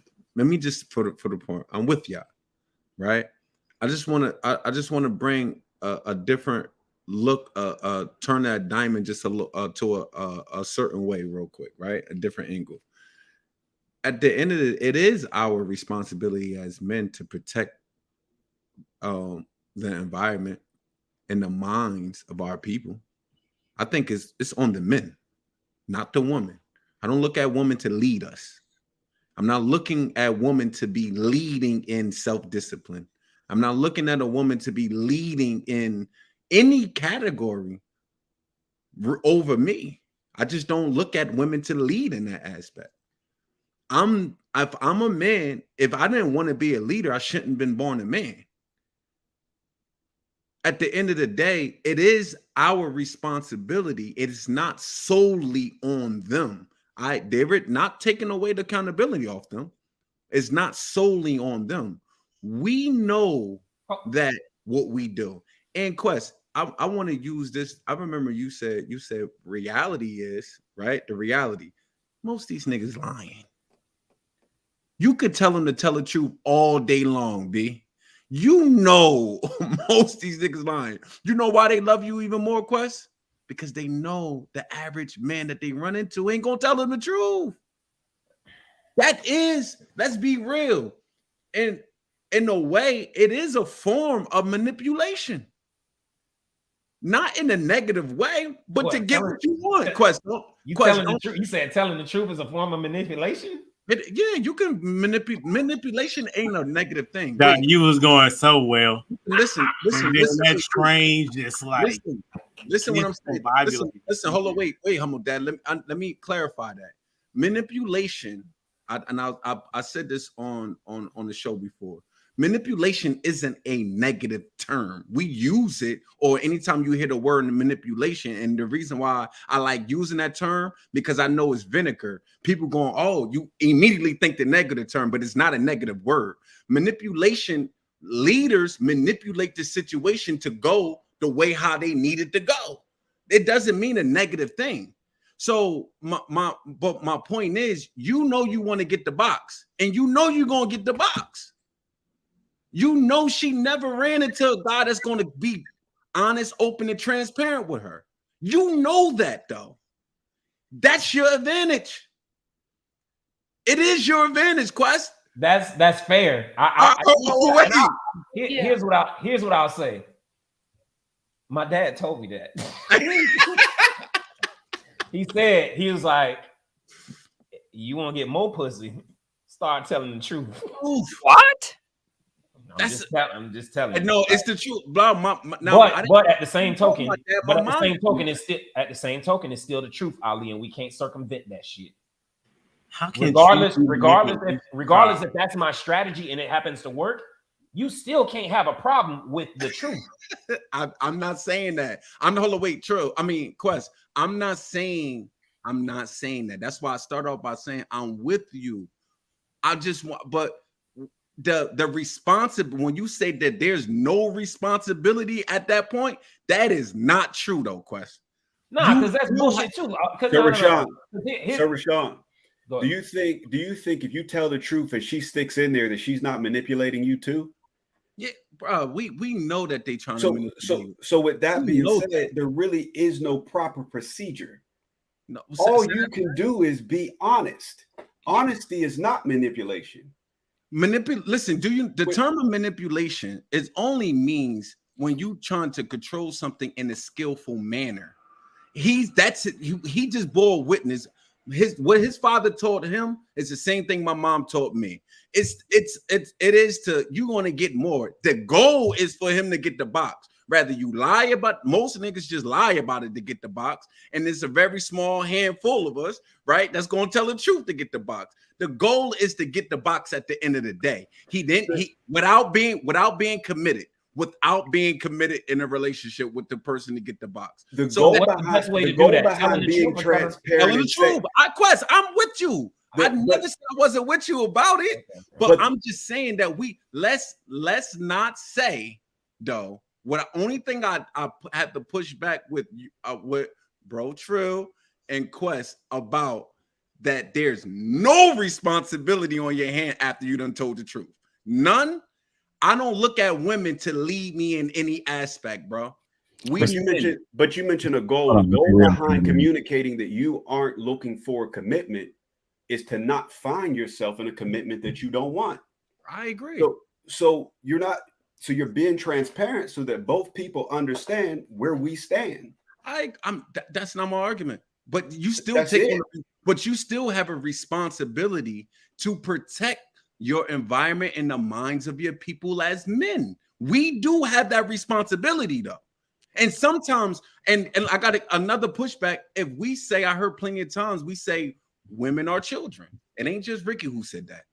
If women are children, right? You know they're gonna make immature decisions. You know they're gonna make immature decisions. That means you take on the responsibility to protect the children. Oh, we could use sports. Here go a team that's keep calling you out or trying to play ball. You know you're gonna bust his ass 1-on-1. You know he can't beat you, but he keep running off at the mouth. I can handle it, just like women say. Oh, I can handle you just having sex with me without me catching feelings. You know that's a lie. You know it's a lie. So at the end, and then now you play when you start busting their ass. You know what I mean? 11, you're going up to 11-3, and now oh no, it's unfair. Why you keep backing me up? You bigger than me, the whole nine. All of that crap. It's lies, bro. They lie. I heard plenty. I just heard Ricky say y'all liars. So I'll tell you what though, because he actually making a point that I made before. So I kind of agree with him, and this is why I just think that he's leaving the most important piece of that out, right?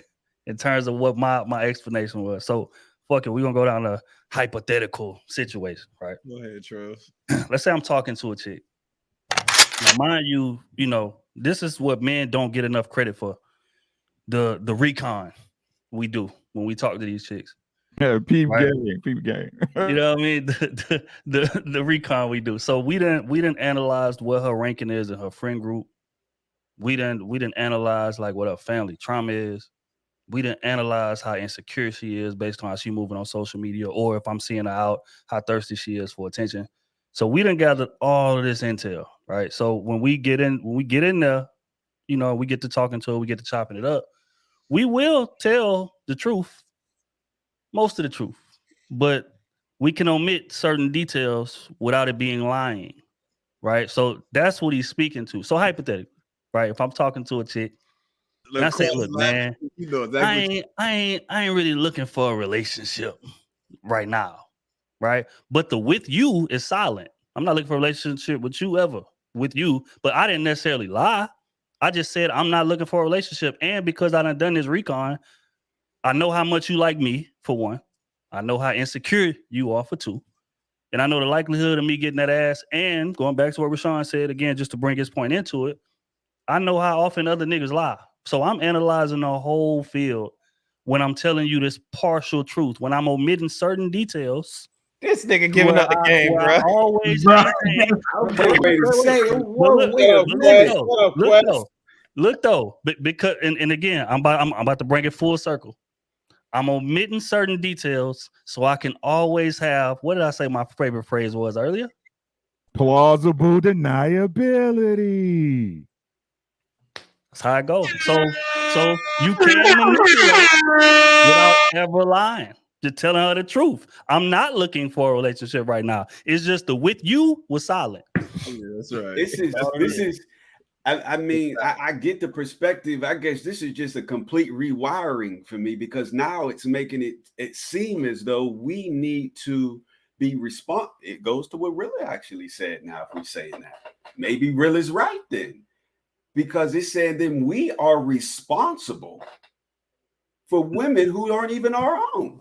No, that's like, it's like if I'm with a consenting adult and I'm being transparent I want something, and 9 times out of 10, she wants something too. Good chance we want the same thing. She don't even know if she likes me in that capacity, outside of just physical attraction. So now, as Shannon mentioned, I have to shepherd her into the right decision that may protect her emotionally, and she's not even mine. I mean, ultimately, if she is willing to have sex with a man who isn't hers, does she not have any accountability? Or is it taking on none of that responsibility, dog? Or is it just me? We never said that she don't wait. Again, and I think that we got into this world, especially on the internet, that we think that because a man is hold himself accountable, that absolve a woman from her accountability. No, sir. That is not what the hell I'm saying. I don't know what Realist shaking his head. I guess he's saying the same thing that he was not. What I said though, and it's either they're children or they're not. If we're gonna say that we're gonna call them children, then you have to take on the responsibility. If you call yourself a leader, then you have to take on the responsibility. If it's either you're a leader or you're not a leader. It's either you want the best. It's either that you have it in your heart that you do want the best for your people, or you don't. Now, if you're saying I'm not even thinking that way, I'm not even thinking that deep, I'm not even thinking that far, cool. But if you saying that you are a leader and you want the best, then goddamn it, you have to take on some responsibility. And again, I'm not saying, I never said, it was just a point when they said that you have no accountability. There's no accountability on your part once you tell the truth. And I just don't agree with that. Hold on, Ali. Let's ask the chat. Let's ladies in the chat. Hold on, because you know what? They're not gonna respond. No, fuck that. I'm tired of running in circles on y'all niggas. I'm gonna ask these women, because ain't a single woman that's in this chat right now that's gonna sit here and act, yeah, we're children, so handle us as such. Cut it the fuck out. No, they're not. Ladies in the chat, hold on. Let me ask them. Okay, this is my chat engagement time. Ladies in the chat, if you listening, how many of you all, if a man approached you on, hey, I'm still, playing the field, I'm being honest and being forthcoming, and you give him that box, are you feeling like you were manipulated out of this box? Or do you feel like you made a conscious decision to give this man that box? So what I want you to do is just say, do you feel like you were manipulated or not? Just put that in the chat. Gotta give him a 1 or a 2. Boom. Put a 1 in the chat if you felt like you were manipulated. Put a 1 in the chat if you felt like you were manipulated out your box. But I think, go ahead. It's funny for that quest, for the record. Yo, first of all, because we sitting here talking about we all sit here talking about that women are children, Mr. Let Go shit, points and shit like that. Women are children. Ain't a single woman up in this motherfucker right now feel like she a woman. I mean, feel like she's a fucking child at all. And see, but that's the thing. They not gonna feel like they children. Go ahead, Ricky. My bad, bro. But if we talking, like I said, women are children. They're children. Right. So if we gonna pod tonight, let's pod, right? So ladies, right? So let's say wait, Ricky. Hey, JR, I hope you clip that. That's a sound bite. Ricky said if we gonna pod tonight, let's pod. That's a sound bite. So I called one woman that said that she felt like she would be manipulated. Stacia. Two. Okay, so it's 2 women. I'm seeing nothing but 2s in there. So these women don't feel like they're being manipulated out of their fucking box. They're making the conscious decision to give it to you when you tell them the motherfucking truth. So now, how am I supposed to be feeling like I'm responsible for another woman and all I did was tell you the truth on what it was, bro? These women telling you right here. And like I was about to say, right? So this is the thing, right? Ladies, if you involving yourself like with that, you already put down on the list. You already then played yourself like 2 games of basketball in the middle of the summer in Chicago on blacktop. And that is the game. Welcome to the game. Great game, Shorty. You know you didn't win this one. We'll see you on the court next week. No, Ricky. I'm sorry. Just real quick. They don't understand what you just said. When he said you played yourself like the second game on Blacktop in Chicago, you ain't coming back. You ain't coming back on the court. You got to get a whole nother. Anyway, go ahead, bro. I'm sorry. Because they definitely did not get that, bro. Okay, man. You said. Look here, I'll tell y'all what, man, and this is why it's the truth. And again, I can lay that out there because again, I just know how the circumstances and how life work and how fucked up it is, right? But at the end of the day, if I'm telling you the truth, it's your job to play D. It's just like if we playing basketball, right? Like if I'm every day waking up, getting my shots up, lifting, running, all type of shit, then I hear that you not doing it. When we get to that game, I'm not taking it easy on you just because I heard that you're not holding up your fucking end. You want to go out to the club, you want to smoke and drink, and you ain't getting no shots up and all that shit. So when we get to the court, just because I'm aware that you ain't fucking preparing for this game, which that's what this is. It's a game. It's what Ricky just said. This is a game. We can sit here and tailor it and put a pretty bow around that bitch all we want to, but this is a game. Women are trying to get the most they can get out of men by doing the less work. Men trying to get as much as we can get out the woman by doing the less work. It's the same shit. We all struggling for leverage until we find that one, and then we go on, step off the court and go on our own way. But until that, it's a game. So you need to be playing D. You need to be analyzing. Just because I know how you're going to react, you still have control over how you react. I agree. And then this is what that boils down to. So at the end of the day, like I said, plausible deniability. It's my favorite fucking phrase. Because you can never say that you lied to me. You can never say that you misled me. I kept it real. Even if you break that down, even with the shit that I was omitting, it was still enough there for you to make an educated decision to walk. And you wanted a relationship when you met me. I didn't, but you stayed. So that's on you. Okay. All right. Hey, listen, man. This is a solid conversation. This is what I'm asking. Are we teaching young men, or are we just gonna be having conversations about what it was like when we was younger? Right? Because I would not want to teach my son the actions of what I was doing when I was a youngster, right? I'm saying, and I heard, and I was understanding what Rashawn was saying. He was saying, listen, dudes, if you are having, okay, everybody on the panel want what's best for Black people, from what I've understood since we've been on this panel, right? What's best for your community is for you to have dick discipline and for you to find a spouse to mate with and have kids and build a legacy. Right. That is what's beneficial for the Black community. Right. So when you say, hey, I'm finna get out here and I'm gonna do my thing, young man, right? You can go ahead and do your thing, get you 50 women, 100, whatever it is, and then go find you somebody. You are destroying your community. You are. That's a fact. And that's the point. I said, now if you don't care, then those rules all day long, I won't abide by those rules, right? It's just like if you in the streets, you got to follow the street code. But if you ain't in the streets, you don't look at somebody that you know that's not from the streets. They don't follow the same rules that you follow when you're in the streets. So you give them a reprieve when they do something that's outside of the street code, because you know they ain't from where you from and they don't follow those same rules. But if you say, I'm only going here, that you do care about the direction or the embedment of our people, then I don't care how much you tell the truth.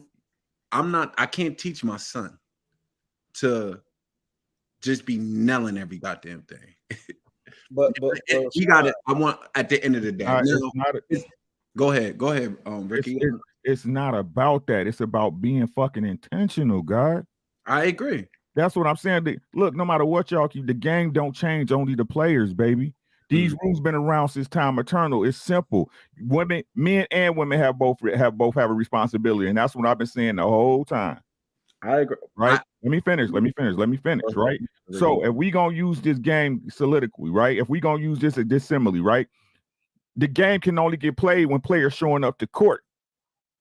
You see what I'm saying? If not, the court gonna be empty. The hoop's gonna rust up and the chain's gonna fall off, right? So again, ladies, like I've been saying, y'all supposed to be intentional. If you looking for a certain thing like a husband and they run you gang like, oh, you know what I'm saying? Hey, I ain't ready for you yet, but I'm seeing such and such woo-woo, but you like him because he cute and your pussy hot. You got what you got coming to you. Right, fellas, if you out here moving like this, moving and shaking, and like we just said earlier with the trainer shit, no matter how careful you are, guys, shit happens, bro. Shit happens, right?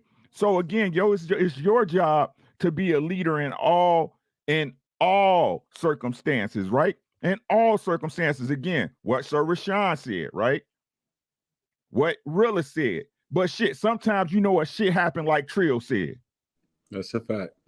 Right? So again, man, but if you out here and you moving with purpose, the game can't be played on you because you're not on the court. Oh, I'm just, you 1 of 5. What game is that? Right? And again, when y'all use this, okay, so why we ain't being intentional? But when the men are being intentional, what we keep hearing, you know what? I'm just living my best life. I want to explore my options.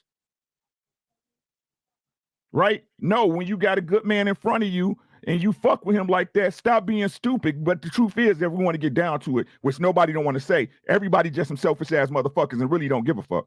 Okay, hold on, Ricky. Let me brag real quick because you ain't gonna brag on your seed. I'm gonna brag on mine. Okay. You ain't gonna brag on yours, I'm gonna brag on mine. I'm on record saying I got daughters, right? 3 girls. My youngest girl, she graduated in 2 years, and when she graduates, I'm going to Rio de Janeiro, celebrating my 50th. Okay. Of the 2 older girls that I got, one is engaged. Okay. The other one is married. Okay. Of my boy seeds, I have no grandkids from my boys, none whatsoever. And my oldest boy is graduating from Emory in Atlanta with a master's in theology. Okay. What are we talking about?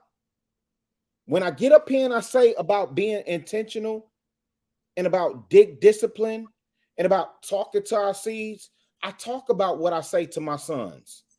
I would never want my sons to follow my path. I get it. We can sit, hey fam, we can sit up here and say all day, yeah, man. Hey, bro, hey, man, hey, look, young boy, shit, you want to fuck on that? Go fuck on that. That's what you do. You want to fuck on that? Man, you can't control it. That's human nature. Da da da da da. Whoop-de-whoop. Go fuck on it. Then you get what I get. I'm on record saying on this platform in particular, when I went to Atlanta in 95, January 7, 1995, I was a slut monkey when I got out there. I was fucking on everything moving. I would never wish that on none of y'all, none of the young bloods. I don't preach that to none of the young bloods. That's why I don't get what we be saying on these platforms, because all of us are men of stature and we're older and we done been through this shit. Why we still telling these young bloods, yeah, man, go ahead and fuck on it? You gonna bust a nut? Okay, cool. You bust a nut, then you bust another, then you bust another. Then you get to me, Shannon, Ricky age. Me, Shannon, Ricky age. And Shan, I have to ask, bro, for all the nuts that we busted. I know where I'm at with mines, but for all the nuts that we busted in our, like, what the fuck does that mean? It don't mean shit other than for me to brag to another nigga and say, oh yeah, I had that. I fucked on her. I don't give a fuck about that shit, fam. If man, listen. Can I push back, Rilla? You could, but give me 1 second. Go ahead. Please. Because the truth of the matter is, what I'm saying is, when I was saying that I'm teaching my young men, yes, you have to be responsible when you come in contact with another man's daughter. The dude that took my my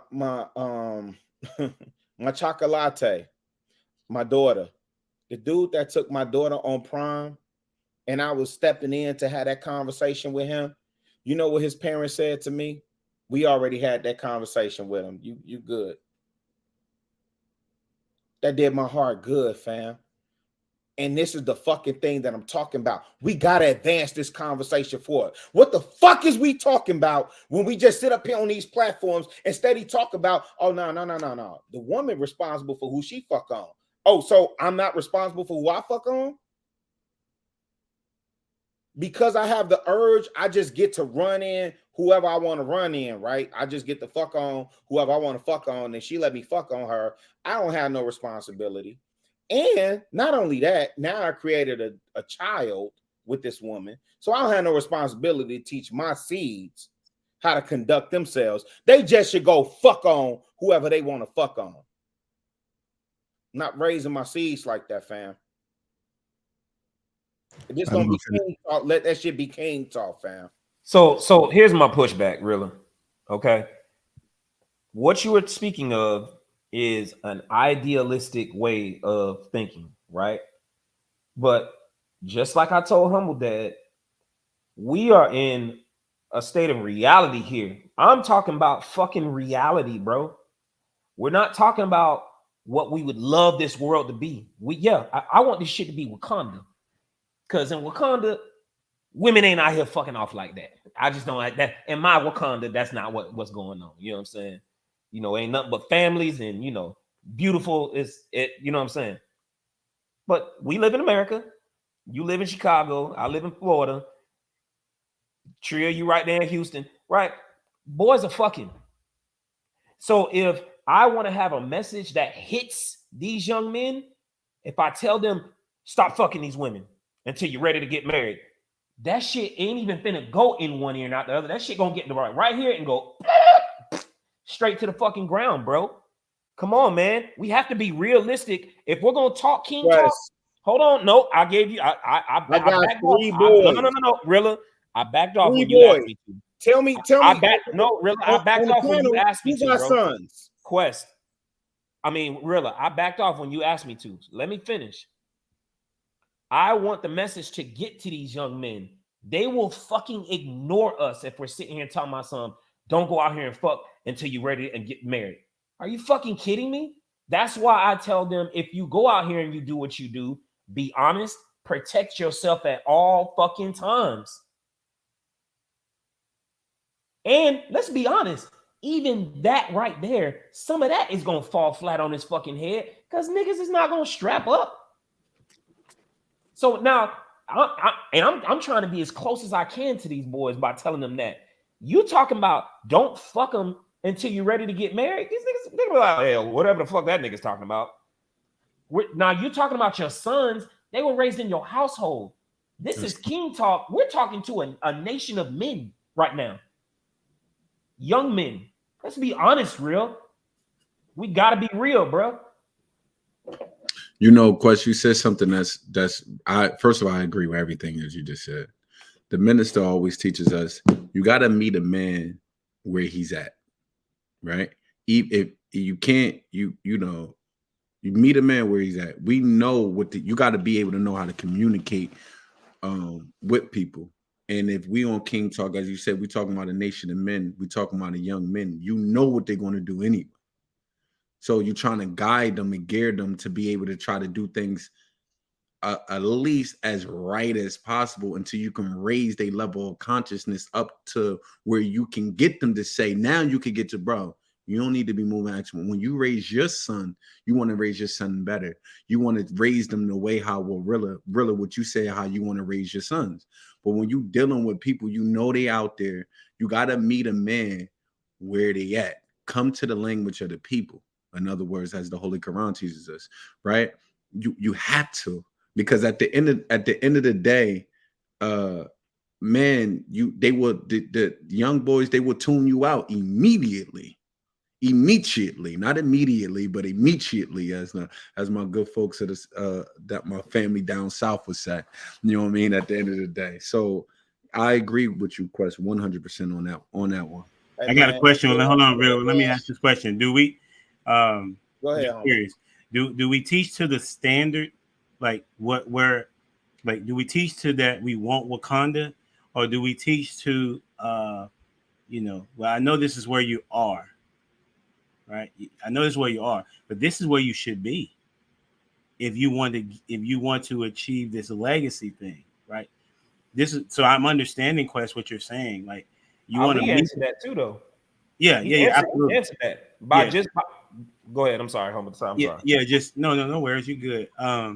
I'm saying if we're to be teachers of men, we're teaching to the standard in which if we want them to have a legacy where it is you're married and you're having kids and you're building. If that is what it is that we're saying that you should aspire to, and then they're saying, well, you know what? Right now, I'm sexually active and I'm smashing as many women as I can.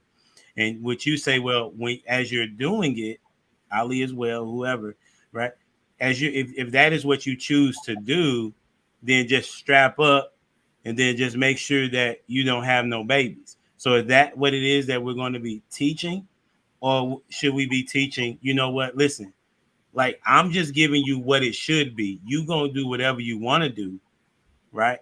Which one should we be teaching in your estimation? So when Ali said you got to meet them where they at until you raise their level of consciousness, then you can maybe get them up out of there completely. Like, hey, all right, now you got your head on all the way right now, bro. Stop doing that. It's gonna be a detriment to you. But when you meet him out there in the fucking streets, you can't just tell him that shit because he ain't gonna fucking listen, and you'll never get him into that space where he will raise his level of consciousness to get him completely out of that bullshit. You see what I'm saying? That's why I'm asking. Like this is the second time on the show that we talking about something like we could just turn this fucking switch off. No, that's not what I'm asking about turning the switch off. I'm asking how does it need to be taught? Because I'm thinking about it as a teacher, right? I understand that my students are at a particular level, right? But I'm telling them this is where I want to take you, right? This is the goal by the end of the year. Right. Okay, so I know this is where you're at. So while you're here, this is the actionable steps to get to where you need to get to. That's what I'm asking. That shouldn't that be the way that we're teaching? That's not. I'm saying that's why I say it's not just to you, but it's to whoever is saying go ahead and just smash as many you want to, and then when you're ready, you know what I'm saying, then go get that wife that you're talking about. I'm saying, why not teach the person where they are? Say, listen, man, like the goal should be for you to have dick discipline, right? And to be intentional. If you're going to be having sex, right? To be very intentional, as Ricky alluded to. That's right. Right.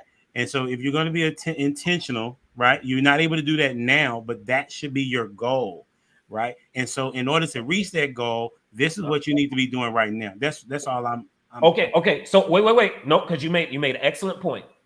This is your goal here, right? Is practicing discipline and all that stuff. So these are the actionable steps you need to take to get to this goal. That's right.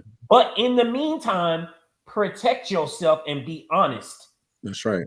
But wait, Quest. That's what we want. That's what we communicated. If you have actual examples, bro, I'm literally sitting up here telling you, listen, 3 boys. None of them have given me grandkids. None of them. My oldest is graduating. Emory, top of the top in Georgia.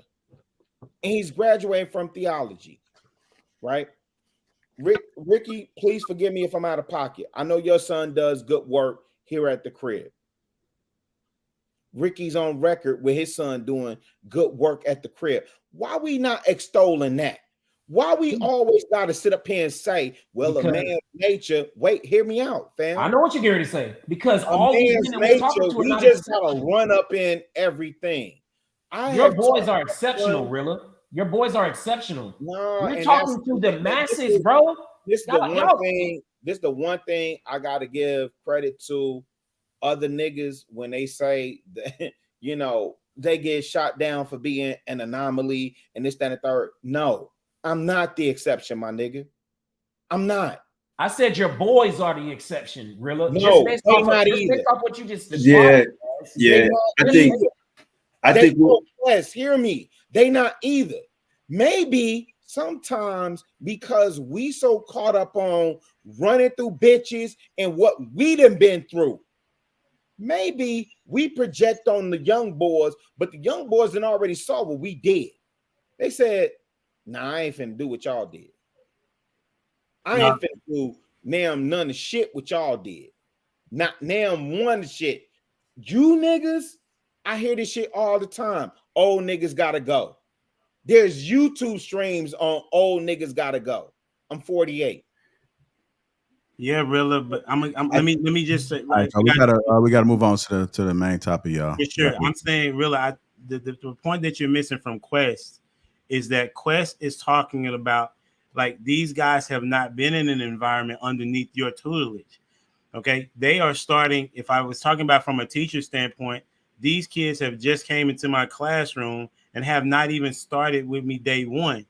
So if they started with me day one, there's going to be their expectation. They already know what it is, and we're already on the path to getting to that expectation. What Quest is saying is that these kids have come to me in the middle of the semester, okay, and I'm having to figure out where they are, and I can't just say you got to do this right now. That's the difference between your kid and the kid that's in the I got you, and this is why. We got to move on, y'all. We got to move on. We got to move on. We got to move on. We're gonna keep going. Go ahead, JR. All right, if you guys just tuning in, welcome to King Talking to Lapeef Network. Let's make sure we get the likes up. Let's get the likes to 1K, y'all. Let's get the likes to at least 1K. We're gonna do super chats, then we're gonna get to the meat of the conversation because we know the ladies like the meat, right? Yes, sir. All right. And the box. And the box. and the box. Quest says They're greedy, bro. BZ, what's good, my boy? He said if he proven gay, maybe keyword is proven. Eugene Steele, what's good, my boy? It really comes down to trust. That's facts, but like I said, I don't trust them. Marcel, 499. Good question would be if she told you if the male trainer was trying to push up on her, or would she hide it? There you go. Exactly. Trigger Mike, what's good, my boy? He said, really, you out and my guy. Theft involves two things, desire and opportunity. No man is going to get the opportunity to steal my wife. END, $20 bag. Thank you, bro. Salute to the King gang. We appreciate you, God. Coco Danielle. So why do you guys say men can't be friends with females while being in a relationship? Can't that be compared to this trainer topic? No, because you ain't physical with your friends. Fatty, 10 euros. Best show on the network. Salute to the men on the panel. And saying one, my boy, stick to your standards, black men. They are. Whatever. I don't know what that is. Doug Will, $5. Quest say he gonna hide in your bushes, but I'm gonna hide under your bed like Freddy Krueger if y'all don't get these likes up. Man, hit the like button, man. Like button, bro. Right? Doug Will, shout out to the panel. I may have missed something, but Trio just turned the thermostat up. Bruh. Miss Parker, Quest was holding drafts and lotteries, huh? You was out there, huh? Bob, what's good? You don't make a bet when you know you'll win and they can't pay. Facts. All seeing eye. We got to be responsible for all the women's actions. I'm just asking, bro. I'm asking questions. The real man, what's the difference between what the rapper said and happy wife, happy life? I'm good on that. That's why you can't take advice from everybody. I seen your little podcast. Yes, we did. We, the delegation of Chicago's Association of Black Men, offer to trade Chicago Rilla and Lori Lightfoot for the rights to Trill AC, and you say Shy City. JC with the big 50 ball. Appreciate you, man. He said being you also means knowing your capabilities. I think a lot of men can't even get to the get it out of your system phase, but they want to because running through women sounds so appealing. The average guy can't relate but wants to live it. I ain't saying your little podcast. Chosen one. Dallas, what's up? We got to be responsible for all the women's actions. Sugar Curls, hey sis. Shout out to everyone on the panel for a great discussion tonight. I learned a lot from y'all. Hey Quest, do y'all like the products for your locks? I can't see them under your hat. Yeah, hey, Miss Sugar Curls, pause real quick. Hey, Miss Sugar Curls, when the package that was given to me when we was in Atlanta, it wasn't for locks. So I don't know. I must have got the wrong package. So yeah, I gotta get the one for the locks. Yeah. Don Illuminati, we got to be responsible for all women's actions. I see a theme. Musa Muhammad, to our young brothers, when the kings talk, just listen and learn. We want to see y'all win. This talk is for you. Spencer Campbell, shout out to the panel, keeping it real. Ricky, Trill, and Quest. Ms. Parker, strategic moves versus manipulation. Please expound. Once Upon a Rose, thanks for the game, Trill. Hey, man, shooting like Steph in the right corner. BZ, tell Trill that's Patreon content. Too much game. I be telling you that nigga don't miss, bro. Man, Spencer Campbell, wasn't you leading by telling her the truth? Ooh. BZ, I'm gonna need y'all to stop snitching, Trill. Kayla.com, what's good, sis? If she wants serious and you don't, and she's still on you, why is it hard to not accept her advances and leave her alone, men? Y'all leave her alone. Leave her alone. You said you're not interested. Action shit, Master Roy. Nobody never said they wasn't interested, sis. Still low key. Y'all on fire tonight. Every point made has a merit of truth. Like I said, if that's what it is, we need to come to a basis of truth. Hey, we need a statement of truth and understanding. Ain't that what they call it, Trill, in business? A statement of truth and understanding. That's what we need, right? I know Shannon filled out a couple of those. Once Upon a Rose, y'all cooking up a full course meal tonight. Fire emojis. But I'm just going through the yeah. I haven't already. Hey, word of the day is fiduciary. Look it up, niggas. Hey, that is the word of the day, though, fam. Salute. Appreciate you. Yes. Big baller. Onyx Monopoly. See the way her account set up, you know what I'm saying? She got a checking and a savings. No. Salute to the panel of brothers having a respectful discussion with different opinions about men in our community. Salute to you. Thank you. Trigger Mike again, my boy. He said discipline is not the issue. The sexual liberation of the most women is a major factor. Promiscuous nature of women should not be overlooked. Agreed. BZ, I think I'm on realist side on this argument. We create this reality because we don't even think it's possible, and so the cycles continues. I agree. Right? All right. I think that might be it. Hey, shout out to the best chat on the planet, man. Shout out to the chat. Y'all be even better if y'all hit the like button, though. Did you read this one already? Onyx. Yeah, I read that one. No, we read that. Hey, the chat ninjas have assembled. You hear me? Wait, but Onyx. What was the $500 chat? Onyx Phoenix? Onyx? No, it was Black Onyx. It was Black Onyx, I think. Yeah, put that back up. I thought this thing said Onyx Monopoly. Yeah, Onyx Monopoly. Onyx Monopoly. Apologies. Yeah. That's 500. 500. That's like, 500 American dollars, not Nigerian. You know what I'm saying? Right. Ain't no NHL or no, you know what I'm saying? You're like, what? Already. Let's go. Shout out to you. Good looking out. Look, Rashad put the kids to bed, got this drink of water. He ready to go. Yeah, this is my other account. Okay. All right, appreciate the support from everybody that has super chatted. Thank you. Now it's time to get to the meat because we know the ladies like the meat. You guys seen the thumbnail. Pause. Oh, yeah, pause on that. We'd like the box too, at least. So maybe you might enjoy that one. The reason why men pull away from women. So I got a video and I kind of broke it down. And I kind of want to get you guys discussion. Try to keep it under 2 minutes. And then on the back end, we're going to pull away from that and just get some thoughts of the reason why men pull away from women in you guys' opinion. Okay. All right. So I'm gonna go ahead and start playing this clip and let's get some comments. Remember, keep it under 2 minutes. We all want to know. We all want to know this question. Why don't y'all ever call when you say you're going to call? Most times it's because we're not interested. If that's the clue. So say that. Why don't you say that? Why don't you say that? Tell the truth. The truth will set us free. Because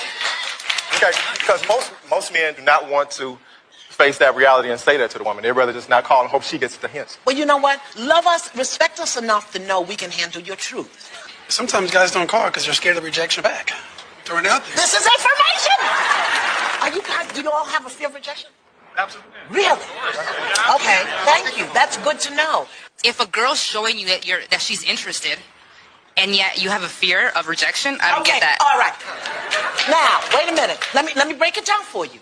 He offered you his experience, his truth. And we challenged it. We questioned it. And not only questioned it, but questioned it with our attitude.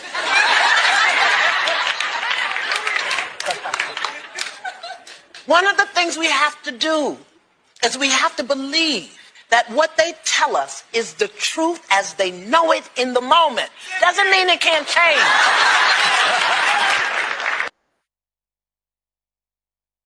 All right, that's the first one. So, why don't men call back, and do men have a fear of rejection? Keep it under 2 minutes. Let's go around the panel and get you guys' thoughts, and then we'll move on to the next one. Men don't call back. They got too much time with the other ones. That's why they don't call back. You know what I'm saying? That's just the honest to God truth. I say this all the time. If a man interested in you, he gonna focus on you like a laser. Like a laser. Right? So if you ain't seeing that time, then you should already know what it is. But you know, y'all make up shit y'all want to make up in y'all mind and put it all off like y'all don't know the game. You know, just like the lady said right there, right? You know, questioning it, trying to put something into it that is not, but that's neither here nor there, right? What was the other part of the question? Do men have a fear of rejection? Everybody has a fear of rejection. And that's my answer. Okay. Yeah. Yeah, I was just gonna say men don't call back. Obviously because they don't have, they don't have an interest, right? If they had an interest, they would call back. But I agree with Ricky on this point. Not only everybody, but men in particular have a fear of rejection. I think that most men haven't been through enough rejection to know how to appropriately respond when they getting rejected. Yeah, I think men don't call back because the woman that I really love, we about to try to make this thing work one more time. So you just caught me at a bad time. So you're gonna have to miss me on that one. That's just how that shit goes. So it's either that or, this is another thing. Like, men, when we run into a woman, we be having high hopes for y'all. Like, cause y'all be seeming dope from a distance. Y'all be seeming interesting. Like some of the shit y'all post on y'all Instagram, like you posting books and flowers that you done bought and shit that you clipping on in the living room. You posting interior decoration. You like, damn, this motherfucker got a little depth to her. All right, let me get the number and see where this go. And then you get the number and talk to her, and she about as smart as a box of rocks. So now I'm trying to figure out how the fuck to get up out of here. You know what I'm saying? So that's the main reason if I had to put one. And as far as do men fear rejection, definitely. I think again there are tiers, and as dope as you are, there's always somebody that's on a higher tier. So that fear is going to inherently be there. It don't matter who you are. It don't matter how much money you got. There's always tiers. So, yes. I think that I agree with the panel. Hey, Quest, you was on mute, just so you know. Go ahead, Ali. Yeah, I agree with the panel. I think to sum it up, though, to both questions into one, I think that people in general, but since we're talking about the men, we don't know how to have tough conversations. When I say that, tough conversations, which is the fear of rejection, because when you have a tough conversation, you can be rejected easily. But I think that when not having a callback, it's simple as, hey, listen, I think that, and every now and again you might get a guy or you might get a woman that might say this. Listen, I don't see us going in any direction X, Y, and Z, or I'm about to handle, or I'm spinning the block with my old thing, or whatever the case may be. But just being transparent, open, honest, and transparent with someone instead of just not picking up the phone at all, hoping that they get the picture. That's it's for because you don't know how to have tough conversations, don't know how to give or receive feedback, and because you are to answer that question number 2, which I agree with the panel, you scared of rejection. All right. Hey, and they're in the chat talking about you too, saying that you didn't respond on their last question. So I don't think you just gonna slither away, my brother. Go ahead, Quest. I mean, niggas be trying to avoid all this back and forth shit, bro. Like, I'm gonna be honest with you. Like, why the same way that woman stood up in the middle of the panel right now was like, well, if we're giving you signs that we're attracted to you, why can't you just say something to us? The same way you trying to get them signs, I'm giving you signs too. I'm not calling you back because I don't want to fuck with you, and I'm not calling you back because I don't want to have to deal with all the extra bullshit that's gonna come along with it. It may be like, well, what's the problem? Oh, well, nigga, your dick little. Anyways, all this dumbass shit that y'all be fucking doing. Niggas is trying to avoid all that foolishness, bro. He's like, you know what? I'm gonna just cut it off. And here's the other thing. women do the same shit.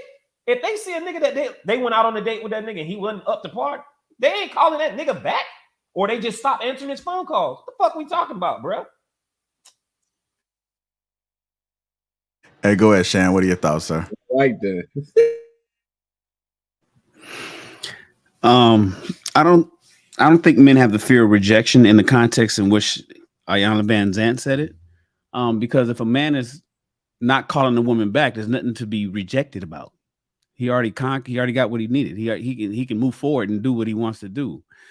If there is a fear of rejection, because most men deal with rejection from, I mean, that's from childhood. We get talked about, and the way we're just raised as boys, from boys to men. We don't like. I don't think we have a fear of rejection to the point where we don't move, but we may not step to a chick, or it's like, nah, I ain't fucking with her. I don't even want to hear what she got to say, some shit like that. But with the way she was saying it, and the way it's being discussed here, a fear of rejection for not calling a woman back, that's kind of nonsensical to me. It doesn't make sense. He's already got her. Already got your number. I'm already hollering at you. You waiting for me to call you back, and you mad I'm not calling you. What am I afraid of? So I don't think that doesn't jive with me. The other part is why we don't call back is because you can't handle the truth. See, women can't handle the truth. They say they can. They say they want it. Oh, give us the options and tell us and all that shit that she was singing on that TV show. But when women are given the truth, they fucking flip out. They flip out. They can't handle it. They say they can. You tell a motherfucker the honest, it could be anything. It could be about what they're wearing. It could be about something about their body or their hair or their makeup or whatever the fuck. And then they'll just sit up there and you'll be like, I thought you wanted to hear it. And your whole day will be ruined. Fellas, you guys been in a situation with a girl and it's like, damn, my whole fucking day is fucked up because you asked a question that I don't want to answer, but I gave you the truth. And now you mad. Now you cold. You sitting over there all fucking with an attitude and shit. The car ride is quiet. Ain't nobody saying nothing. You know what I'm saying? You're at home and shit, and she's sitting cold, and you hungry, and it's that shit. All because you told the truth. But then you beg for the truth. So why won't we call you back? Why do we ghost? Because it's just gonna make shit worse. Like Quest just said, it makes it worse.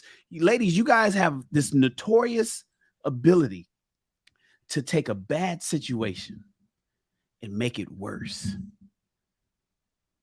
You guys are masters at that shit. I think they teach you that. It's either built in or they teach it to you at birth. And I don't know why that happens. And it's not necessary, but that's what you ask for. And since most men grow into knowing that you can't handle the truth. You can't handle the truth. We just don't want to call you back and just say, fuck it. Figure it out on your own. Hey, but Shan, you want to know why that is? Because these women are children. They're children. Where's Mr. Let Go? They're like little.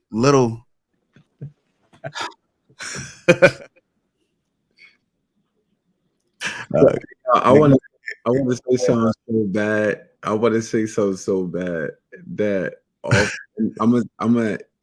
it can't be on live. I'm gonna tell y'all where he got that from too. That's funny. Hey, I would say why don't, in my estimation, why men don't call back is because they don't want to be with him. I mean, it seems pretty simple to me. I mean, the reason why he didn't call back is because he wasn't vibing with you. Now, if it was a situation where y'all were dating, then I would hope that he would call and let you know, or meet or whatever, and then say, you know what, I don't think this relationship is going to be more than what I thought it was going to be. But if y'all just kicking in and talking, what's the point of him calling you back? Like the message is in the message of him not calling you back, right? And then if I did call you back and say, you know what, I don't think this is gonna be it. Like, what are we going from there? Like that's a 2-second call, right? So it's really pointless, I would imagine. What I would think. And do men have a fear of rejection? In my estimation, it all depends on the circumstance. But as it relates to women, some men do. I don't have a fear of rejecting approaching women. If that was the case, I don't think I ever would have had women. You know what I'm saying? So I don't have fear of rejection, but some men do. But I would say most men don't, because most men are always trying to talk to some woman at some particular point in time. Kayla says, "Me and our children play for games than arcade." You know, it's very telling, fellas. If you just really pay attention to the chat, right, you can look in there and look and see the ones that's single. And Quest, Nope, I'm not done.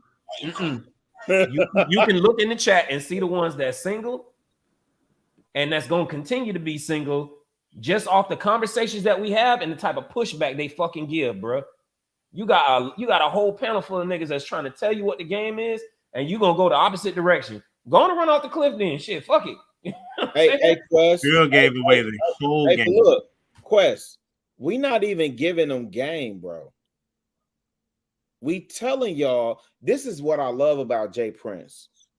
Jay Prince said something on Kay and Kayla on this network on a Monday. He said, we be trying to tell y'all how we feel and y'all still don't respect it. I told Jay Prince, and I hope he listening now. I told him, I said, bro, that's the realest shit, and that's why I fuck with him. Shout out to Milltown. I said, I hear you sign language. I hear you. I hear you sign language. But I told Jay Prince, I said, that's the realest shit I ever heard him say in any of these spaces, bro. We are literally up here. Listen, other brothers up here. I know Shannon has his channel. Trill has his channel. Rashawn does his thing. Humble. Talking about niggas with results up here. I'm just, you know, I'm running down the line, Quest. You know, I'm running down the line, and then we get women that still say the results don't mean shit because we the anomaly, right? Definitely not. We're circumspect, right? Ricky been married 25 years. Trill, I think 12 years. You know, me, I've been with my lady 6 years, got married this year. You know, Rashawn got stories. I know got doggone Shan got stories. You know, we don't know what JR is. JR is a nomad. Right. My point being is that it's funny that when we're in this space and the ladies have observation into the men and how we having real talk, how y'all dismiss it. And that, for me, that's just interesting. And I'm gonna say this, right? So this is what y'all not understanding, ladies, right? Y'all want to, okay, we children, right, okay, but I thought this was y'all market though.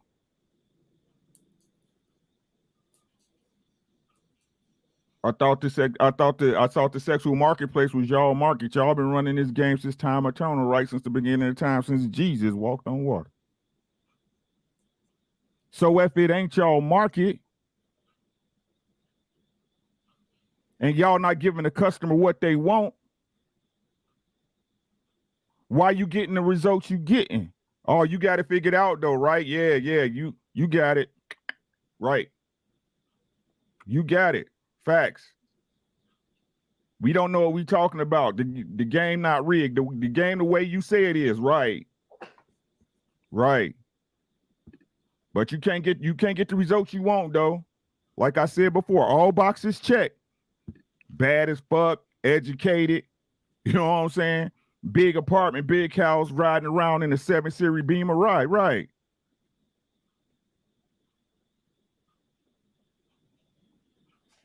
All right. I'm gonna comb through this video real quick. I want to kind of get like 3 guys. So we'll go to Rio. Real, I don't think you spoke on the last one, right? Man, I done spoke on everything. All right, I'm gonna go ahead and play through it, and we'll get it like 2 or 3 responses, and then move to the third one. He's got a fear of being rejected. Some men would hold back and call him because they want to be chased. They feel a woman giving them attention makes them feel good. Okay. So, are there any of y'all up there? Any of the chase me men up there? Oh, there was one. He raised his hand. As a man, I want to want you more. I want it, like you said, chase. I don't want a woman who, you're all over me. That's my job as a man. As a man, granted, we do like like some form of chase, but not chase. We don't want chase. That's called thirsty. That's what we call it in the neighborhood. There's no man in this room that actually wants a thirsty woman. We don't want you to chase. We don't want you. We like to give affection, and we see that it's noticed and you enjoy it back. We really find enjoyment in that as well. That nigga need to speak for himself. All right. So the question I have is do men want to be chased? Let's go to Rio and then get a couple of guys to. That nigga was super light skinned. I don't. Sunshine. Let me speak for myself. I can't speak for all men. I don't like to be chased. I don't need. Huh? I don't need a woman hunting me. One, she comes out desperate. Two, it just feels out of place. It almost annoys me to the point of, I'll give you something similar. When I see these new portraits that they have now, where women are hugging men from the back, don't fucking spoon me. Like what the fuck is going on? You know what I mean? Like there's a lot of weird shit going on. Like we got to call that shit out.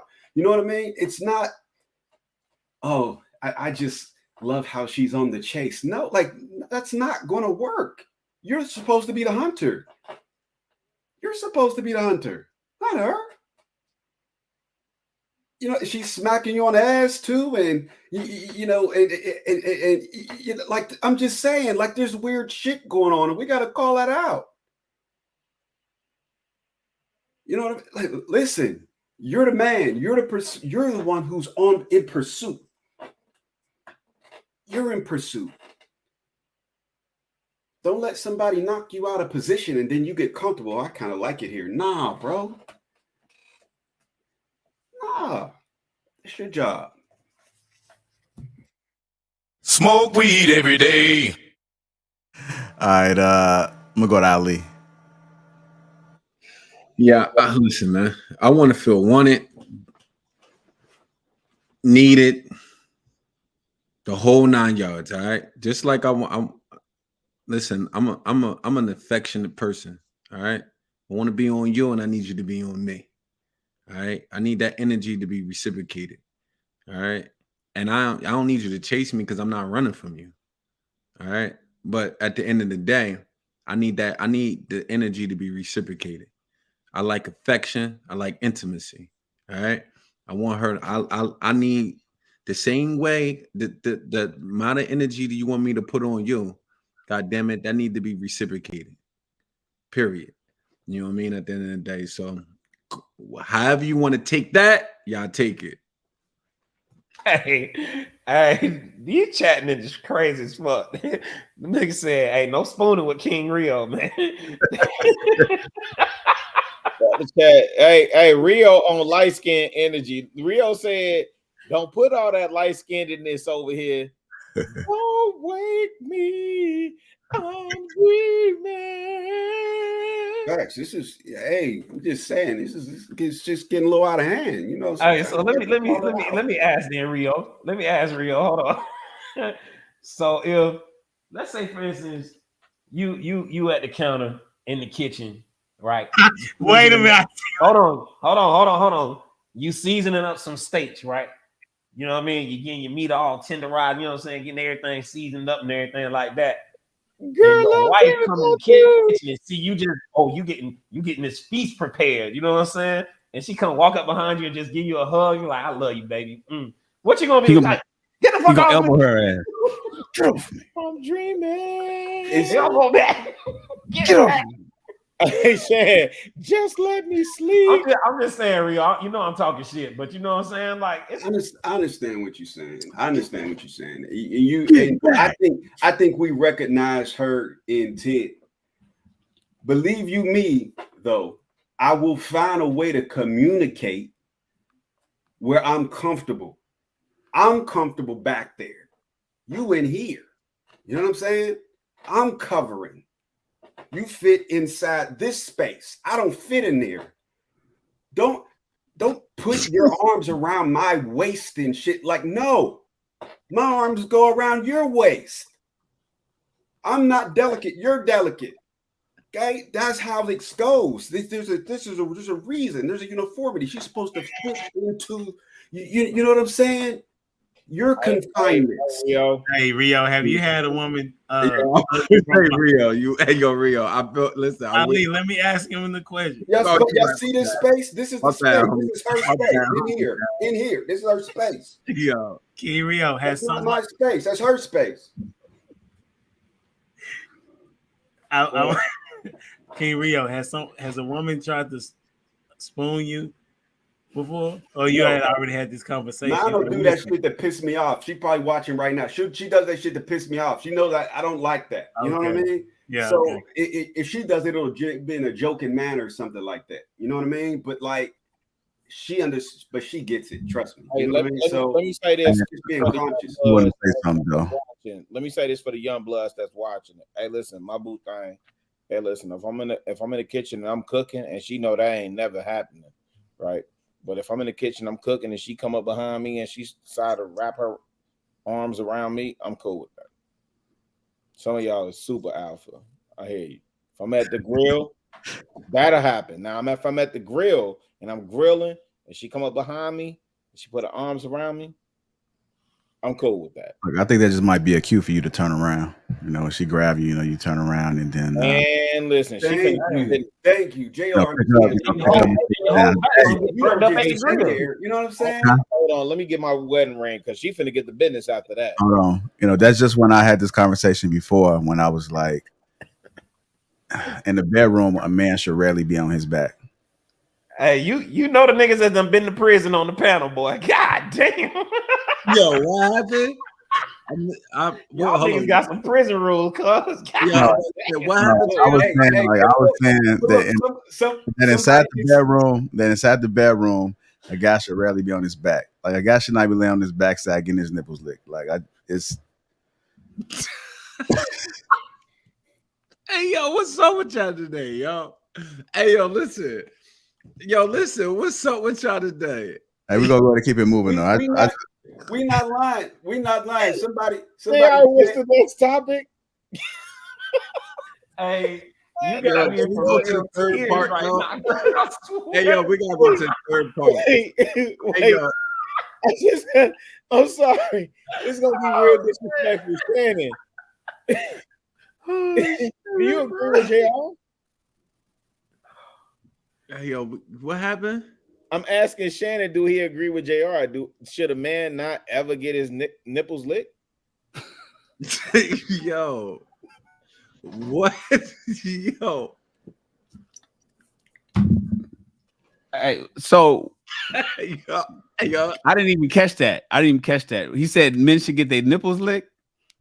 Hey yo, no. I missed it. I was making a case for masculinity. Hey yo, I was making a case. Hey yo, y'all. Everybody leaving. Wait. I'm sorry, Shan. Ricky slid. I know all y'all slid. All y'all. You know what? Listen. First of all, the people that slid, except for JR, are super married. But Shan, what I was saying was, do you agree with JR? Because JR was like, a man should never be on his back. He should never get his.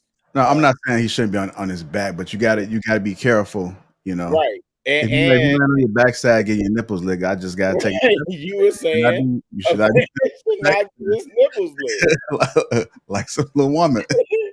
Right? Like you should get your titties sucked.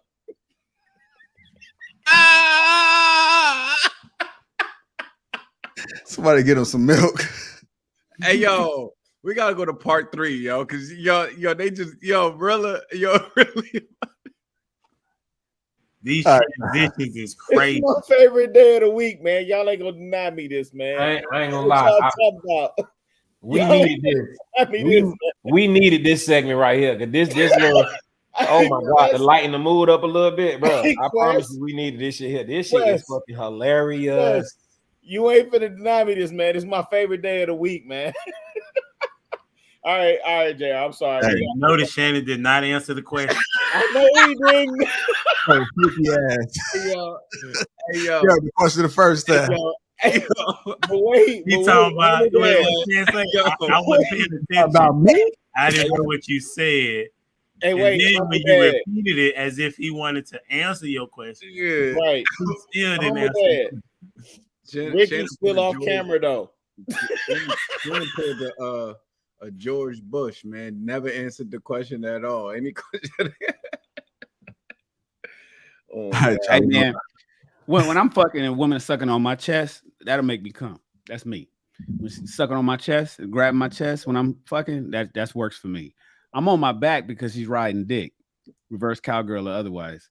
But the way you described it, on my back, getting my titty sucked. Oh, so you know what happened in Atlanta then, Shan? Nah, I don't know what happened in Atlanta. Why is you trying to snitch, nigga? Damn, this nigga is snitching. I don't know what happened. Hey, hold on, Ricky. You wasn't even there. Hold on, player. Shan know I'm fucking with him. Ain't nothing. Ain't what shit. I don't even know what the fuck y'all talk about. I'm Right. right. Talk to the cops right now, man. You look like you're ready to talk to the head right now. Hey, for the chat, I'm throwing jokes, man. I'm throwing jokes. Go ahead, Mo. I just want to say, Shannon, freaky ass motherfucker on your backside, man. That's, Yo, JR. it's all good, man. Let me go ahead and move into this third one. Let me ask you a question, gentlemen. Do you like when we tell you that we appreciate you? Yes. Do you like when we affirm you even when you have weaknesses? Yes. And do you like when we acknowledge the good that you do? Yes. Ladies, AAA, affirmation, acknowledgement, and appreciation. Follow AAA. It'll pick you up when your relationship breaks down. All right, so is that true, gentlemen? Men like the triple A's: affirmation, acknowledgement, and appreciation. Get a couple guys on it.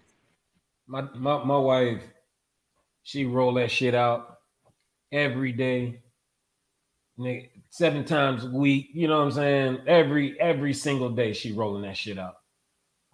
That's because I'm doing what the fuck I'm supposed to be doing to provide and continue to bring in additional resources, additional revenue, additional income, all these different things.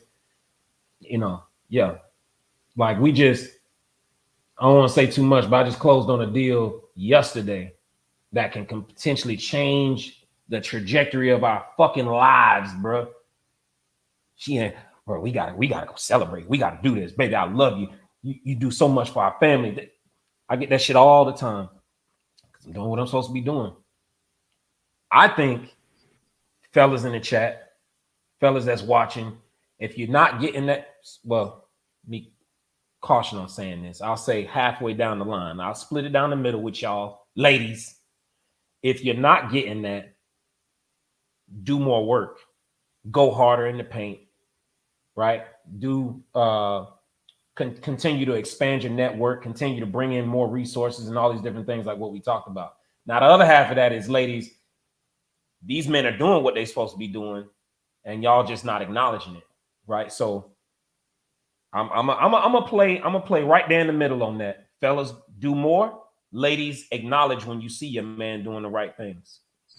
I'm gonna say yes, and the reasons why men like it is because if we are putting forth an effort, we want to be acknowledged for it.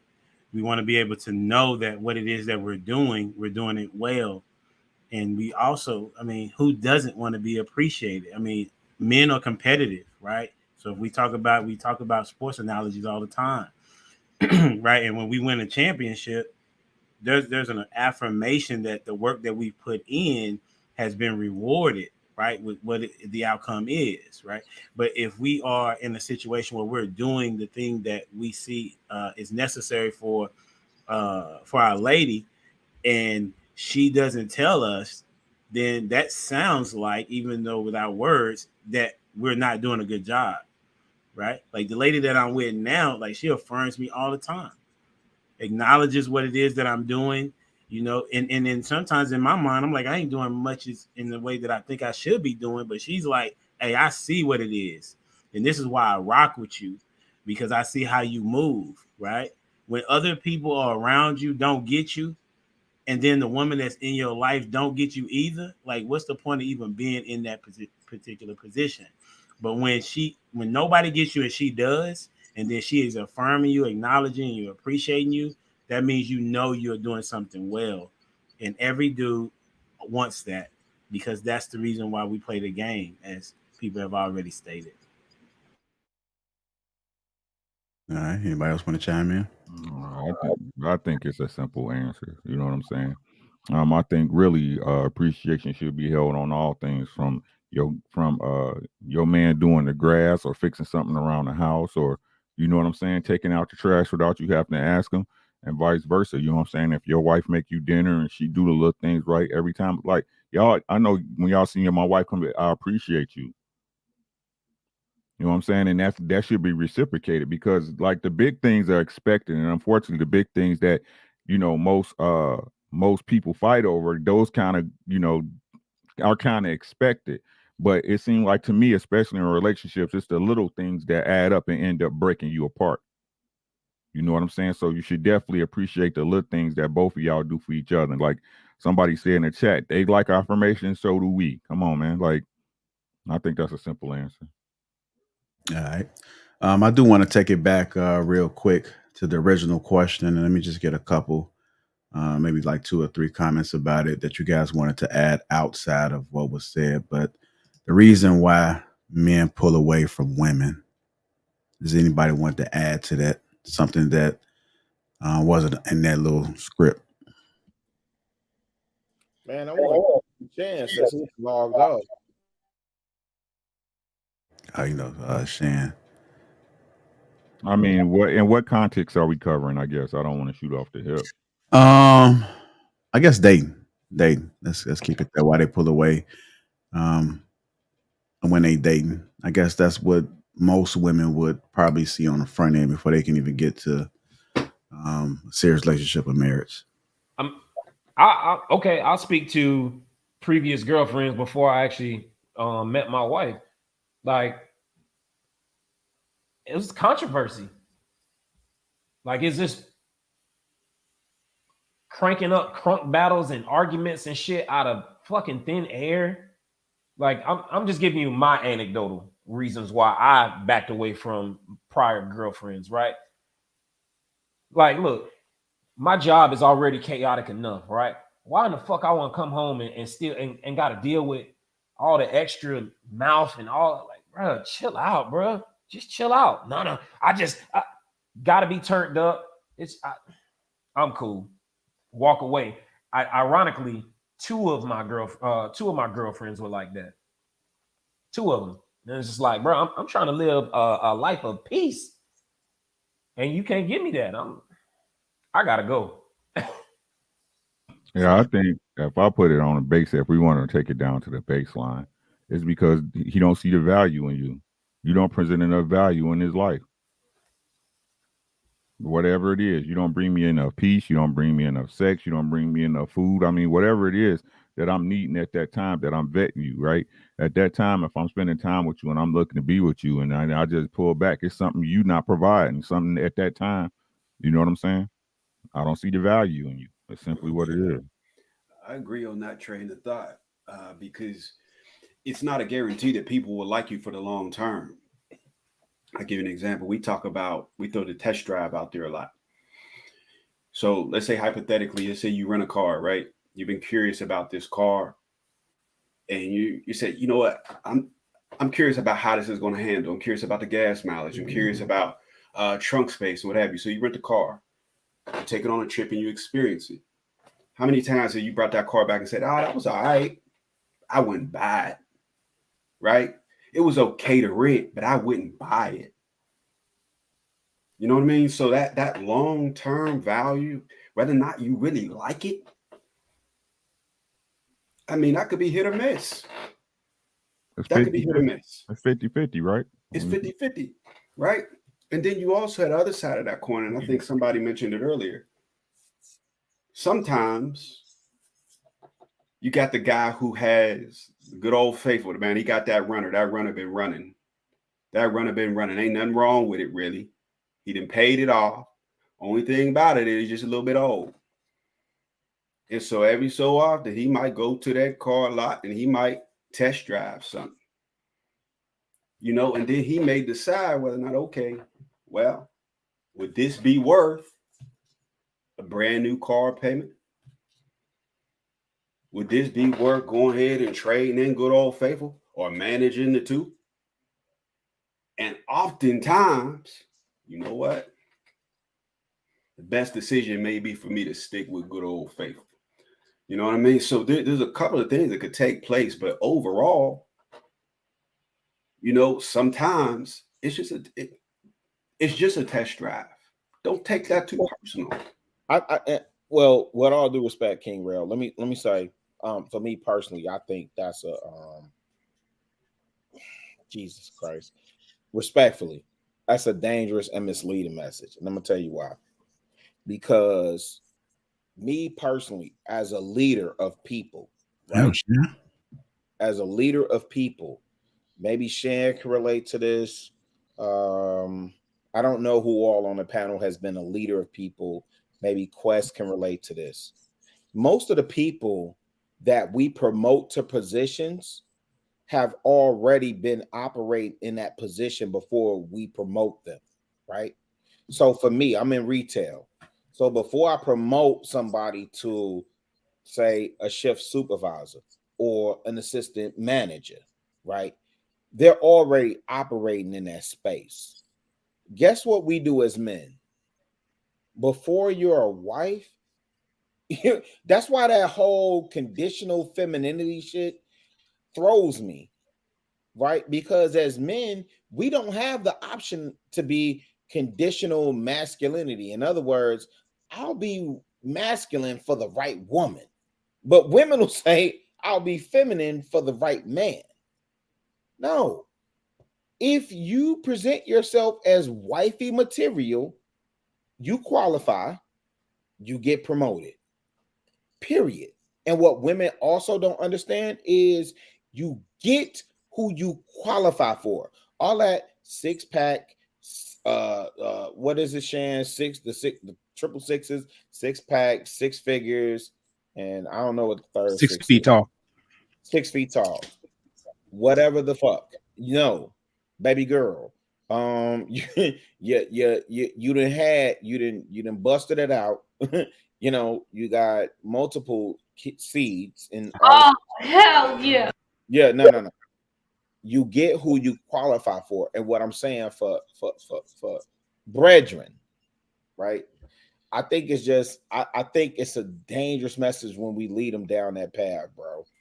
And I feel what you're saying on that, but one of the things we talk about this perfect world thing, right? And when we talk about you get what you qualify for, that's not always the case, unfortunately. That's always the case, though. Okay, so I'm gonna give you an example why that's not. Can we? I'm gonna give you. That. That's all of us. Me, you, Quest, JR, Humble Dad, all of us on this panel all have gotten what we qualified for. But I think that's the dangerous message, though, Rilla. She's not going to always get the man that she wants just because she qualifies. No, essentially, she doesn't qualify. That's the point. Okay. She doesn't qualify for him. She's not going to get him because she doesn't qualify for him. So let me ask you this. Let's say, for instance, we talked about in the past when a man has higher economic value, has more options, right? I think we generally agreed on that topic. So if you have more options, obviously you have choices. It doesn't necessarily mean that out of this selection that 99% don't qualify because you chose the one. Essentially, you made a decision. Whether or not you made the right choice or the wrong choice, well, you'll find that out later. But ultimately, you had to choose. So she may do everything right and still not necessarily get the next level from the general dating status that she's currently in. He ultimately is going to select who he feels is good for him or who he thinks is good for him, just depending on what type of decision maker he is, whether he's a feeler or a thinker, right? But at the end of the day, it doesn't necessarily have to do with, oh, you know what? I didn't qualify. You weren't chosen. Let's just be honest. Not everybody who qualifies gets chosen. That just is what it is. Whether it be if you're in, let's say, for instance, you work in the corporate world. How many times somebody has beaten you out? Somebody, people may be in the chat, beating you out for an upper management position that you were probably overly qualified for, just because somebody else kissed ass better, or somebody else was just generally liked better than you. You know what I mean? Like, this shit happens. The world's not fair. It's just not.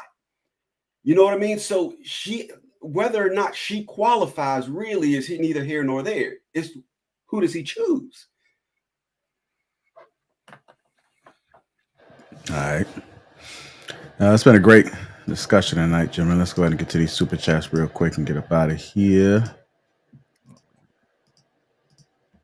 Slick Rick the Ruler. What's happening? BZ, I think I'm on Rilla's side on this argument. We create the reality because we don't even think it's possible. So the cycle continues. That's it. Sharon Thomas, y'all didn't get Shan's take on the last topic. Y'all doing my boy dirty. Good discussion though, gents. Plan 2B 5-on-1. Men pull away because it's just more of you ladies. We are talking to one of the others, so it's not your turn yet. Thomas Thompson, loving the game. Appreciate you, bro. Plan 2B 501 again. Another reason men pull away is quite simply that you are not as dope as you think you are, ma'am. Marcel turned into King Talk After Dark. And saying one, okay, at triple A's, but still be fit, feminine, and friendly. Triple F's. There you go. If you guys haven't already, again, hit that like button on your way out. If you're just tuning in, you missed a great show, so catch it on the replay. Also, make sure you guys subscribe to the channel. Make sure you guys go to Shannon Raw's channel and give him a follow over there. Really found him over here. Ricky is over here, and he also as well has a channel. You got Quest. Be on the lookout for Keep It Funky. King Rio. You found him over here. Humble Dad. We had a great show yesterday, so make sure you guys tap into his channel. And let's just support each other, man. Let's hold each other down. With that being said, I appreciate the gentlemen on the panel tonight. Thank you guys for your perspective. Much love. Much love to the chat. Shout out to the Green Gang and the sponsor, T. Shanley, 30% off along with a free gift. That link is in the description. On that note, man, we're going to be up out of here. All right, y'all. Appreciate y'all.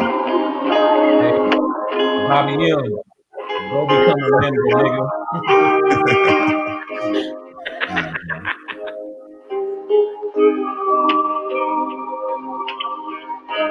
Cat Ninjas, what up?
Hit that like button if you haven't already. Appreciate all the support. Thank you guys on the behalf of the Lapeef Network.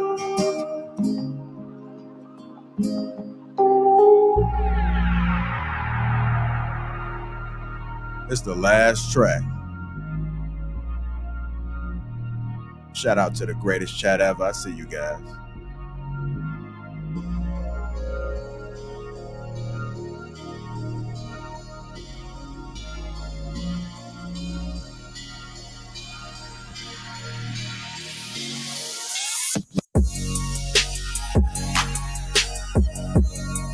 That like button you haven't already. It's the last track.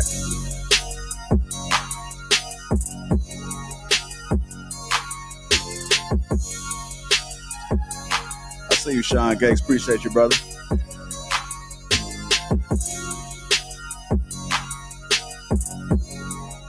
Green Gang, put them greens in the chat right now. Put them greens in the chat.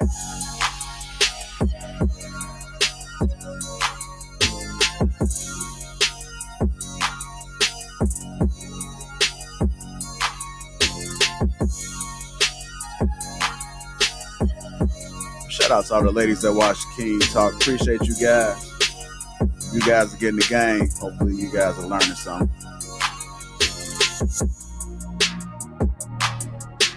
Shout out to my man, Chicago Rilla.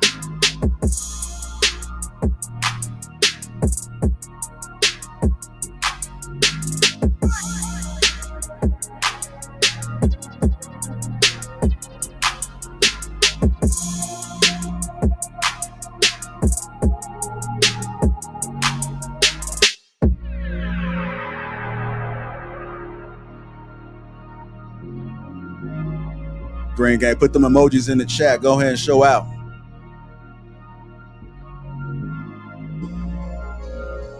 If you haven't become a member, it's your time right now. I'm calling you guys. Come on. Become Green Gang right now. Come on.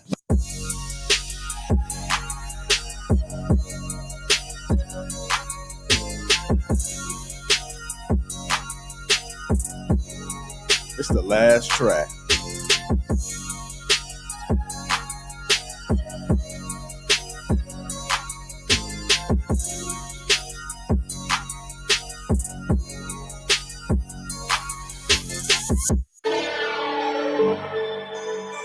It's the last track for real, y'all. Again, appreciate you guys for all the support that you guys have given us. Without you guys, we would not be where we are today.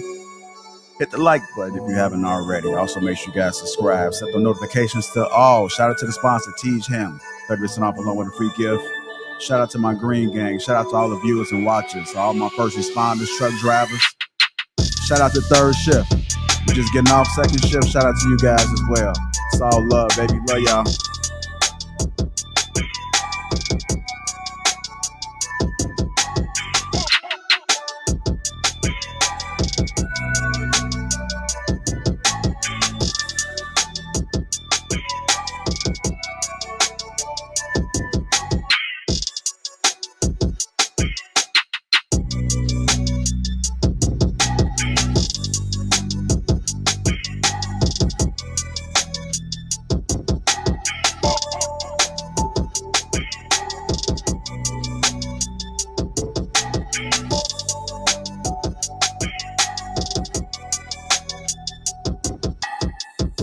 last track. Again, if you haven't already, hit that like button. Appreciate all the support you guys are giving us on behalf of the Lapeef Network. Amir going live tomorrow, you guys. Make sure you tune in for that. Thursday, Lapeef Let's Talk. Friday, we got Ricky and a She Critique. Sunday, Lapeef is Sundays. Hit that like button if you haven't already. Love you guys. Shout out to my green gang.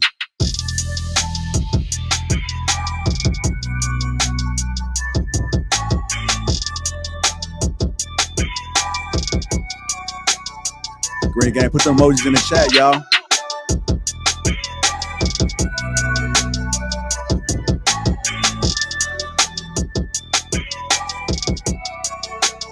Oh, really?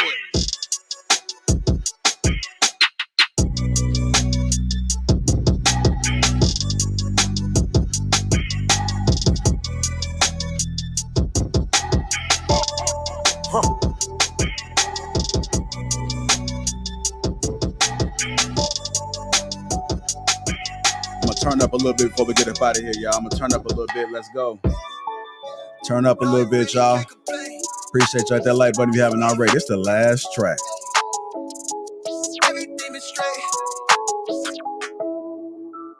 Wave. I'm in it for keepsake. In the field with the cleat lace. Beat foot with the bare face and a slick tongue. That's what she say. She look good. She a big tease when she bite lip with the wink face. Hella bad when she throwing it back. She bring that my way for the team play. For Pete's sake, I'm above average, I patted my stat. I gotta matter what he say. I'm the 2010 young LeBron James off the backboard, type of bad boy. Hold it down for the task force. If I run his faith, then you ask for it. Niggas cross need to laugh more. I keep it 100 on dashboard. The live show need a passport, cause the beat bounced to the cap torn. Feel like I live it and fast forward, but I asked for it. Misfit, got a quick lit on a crash course from the tattered garment to the tabloid. Spoke how I live it into existence. Might be ahead of myself, but the bank account did jump up a couple figures. Feel like nobody could fuck with us. I'm a flight risk. I play among the stars in the Hollywood. In a space station couldn't even get in touch with me. Praise faith that I stuck with it. Wave. No, I really can't complain. Everything is straight. I've been on the wave. With everything I say, turn into the real thing. I tell her run it up, cause you know it ain't a thing. We made it out the slums, words on the page. Everything is straight. I've been on the wave. With everything I'm saying, turn into the real thing. I've been living like I'm famous. Like I don't show my face, as I'm jumping on the stage. Like I'm living in a daydream. Lost in imagination. She only want me when she fake. She quick to tell me I'm a fake. She ain't told no lie, she love it when I catch my cadence. She gone off the deep end, pull up every week, and I hate to let her down, but I'm in a fast life, so you never slowing me down. Heart rate dropping like you don't sleep well. How you switch up, you always help me down. Wonder why I turn into a cold of me now. It could be worse, right? I got where I'm at without no work-life balance. You tell me that it's love, but I'm knowing that it's madness. Squad with me, God, cut us from the same fabric. No, I really can't complain. Everything is straight. I've been on the wave. But everything I say turn into the real thing. Tell them run it up, you know it ain't a thing. Made it out the songs with the words on the page. Everything is straight. I've been on the wave. But everything I'm saying turn into the real thing.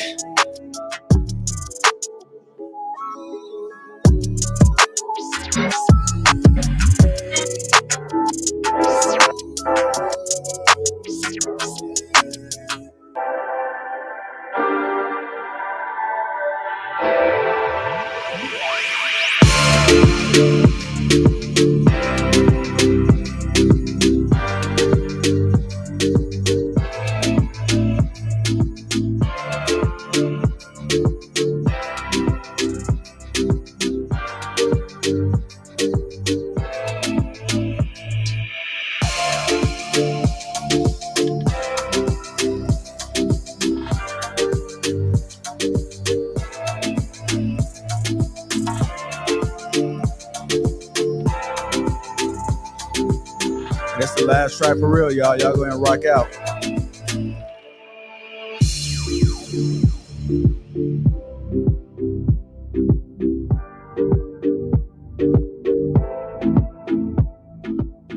Hey, let me find out y'all hopping around y'all living room right now. Let me find out.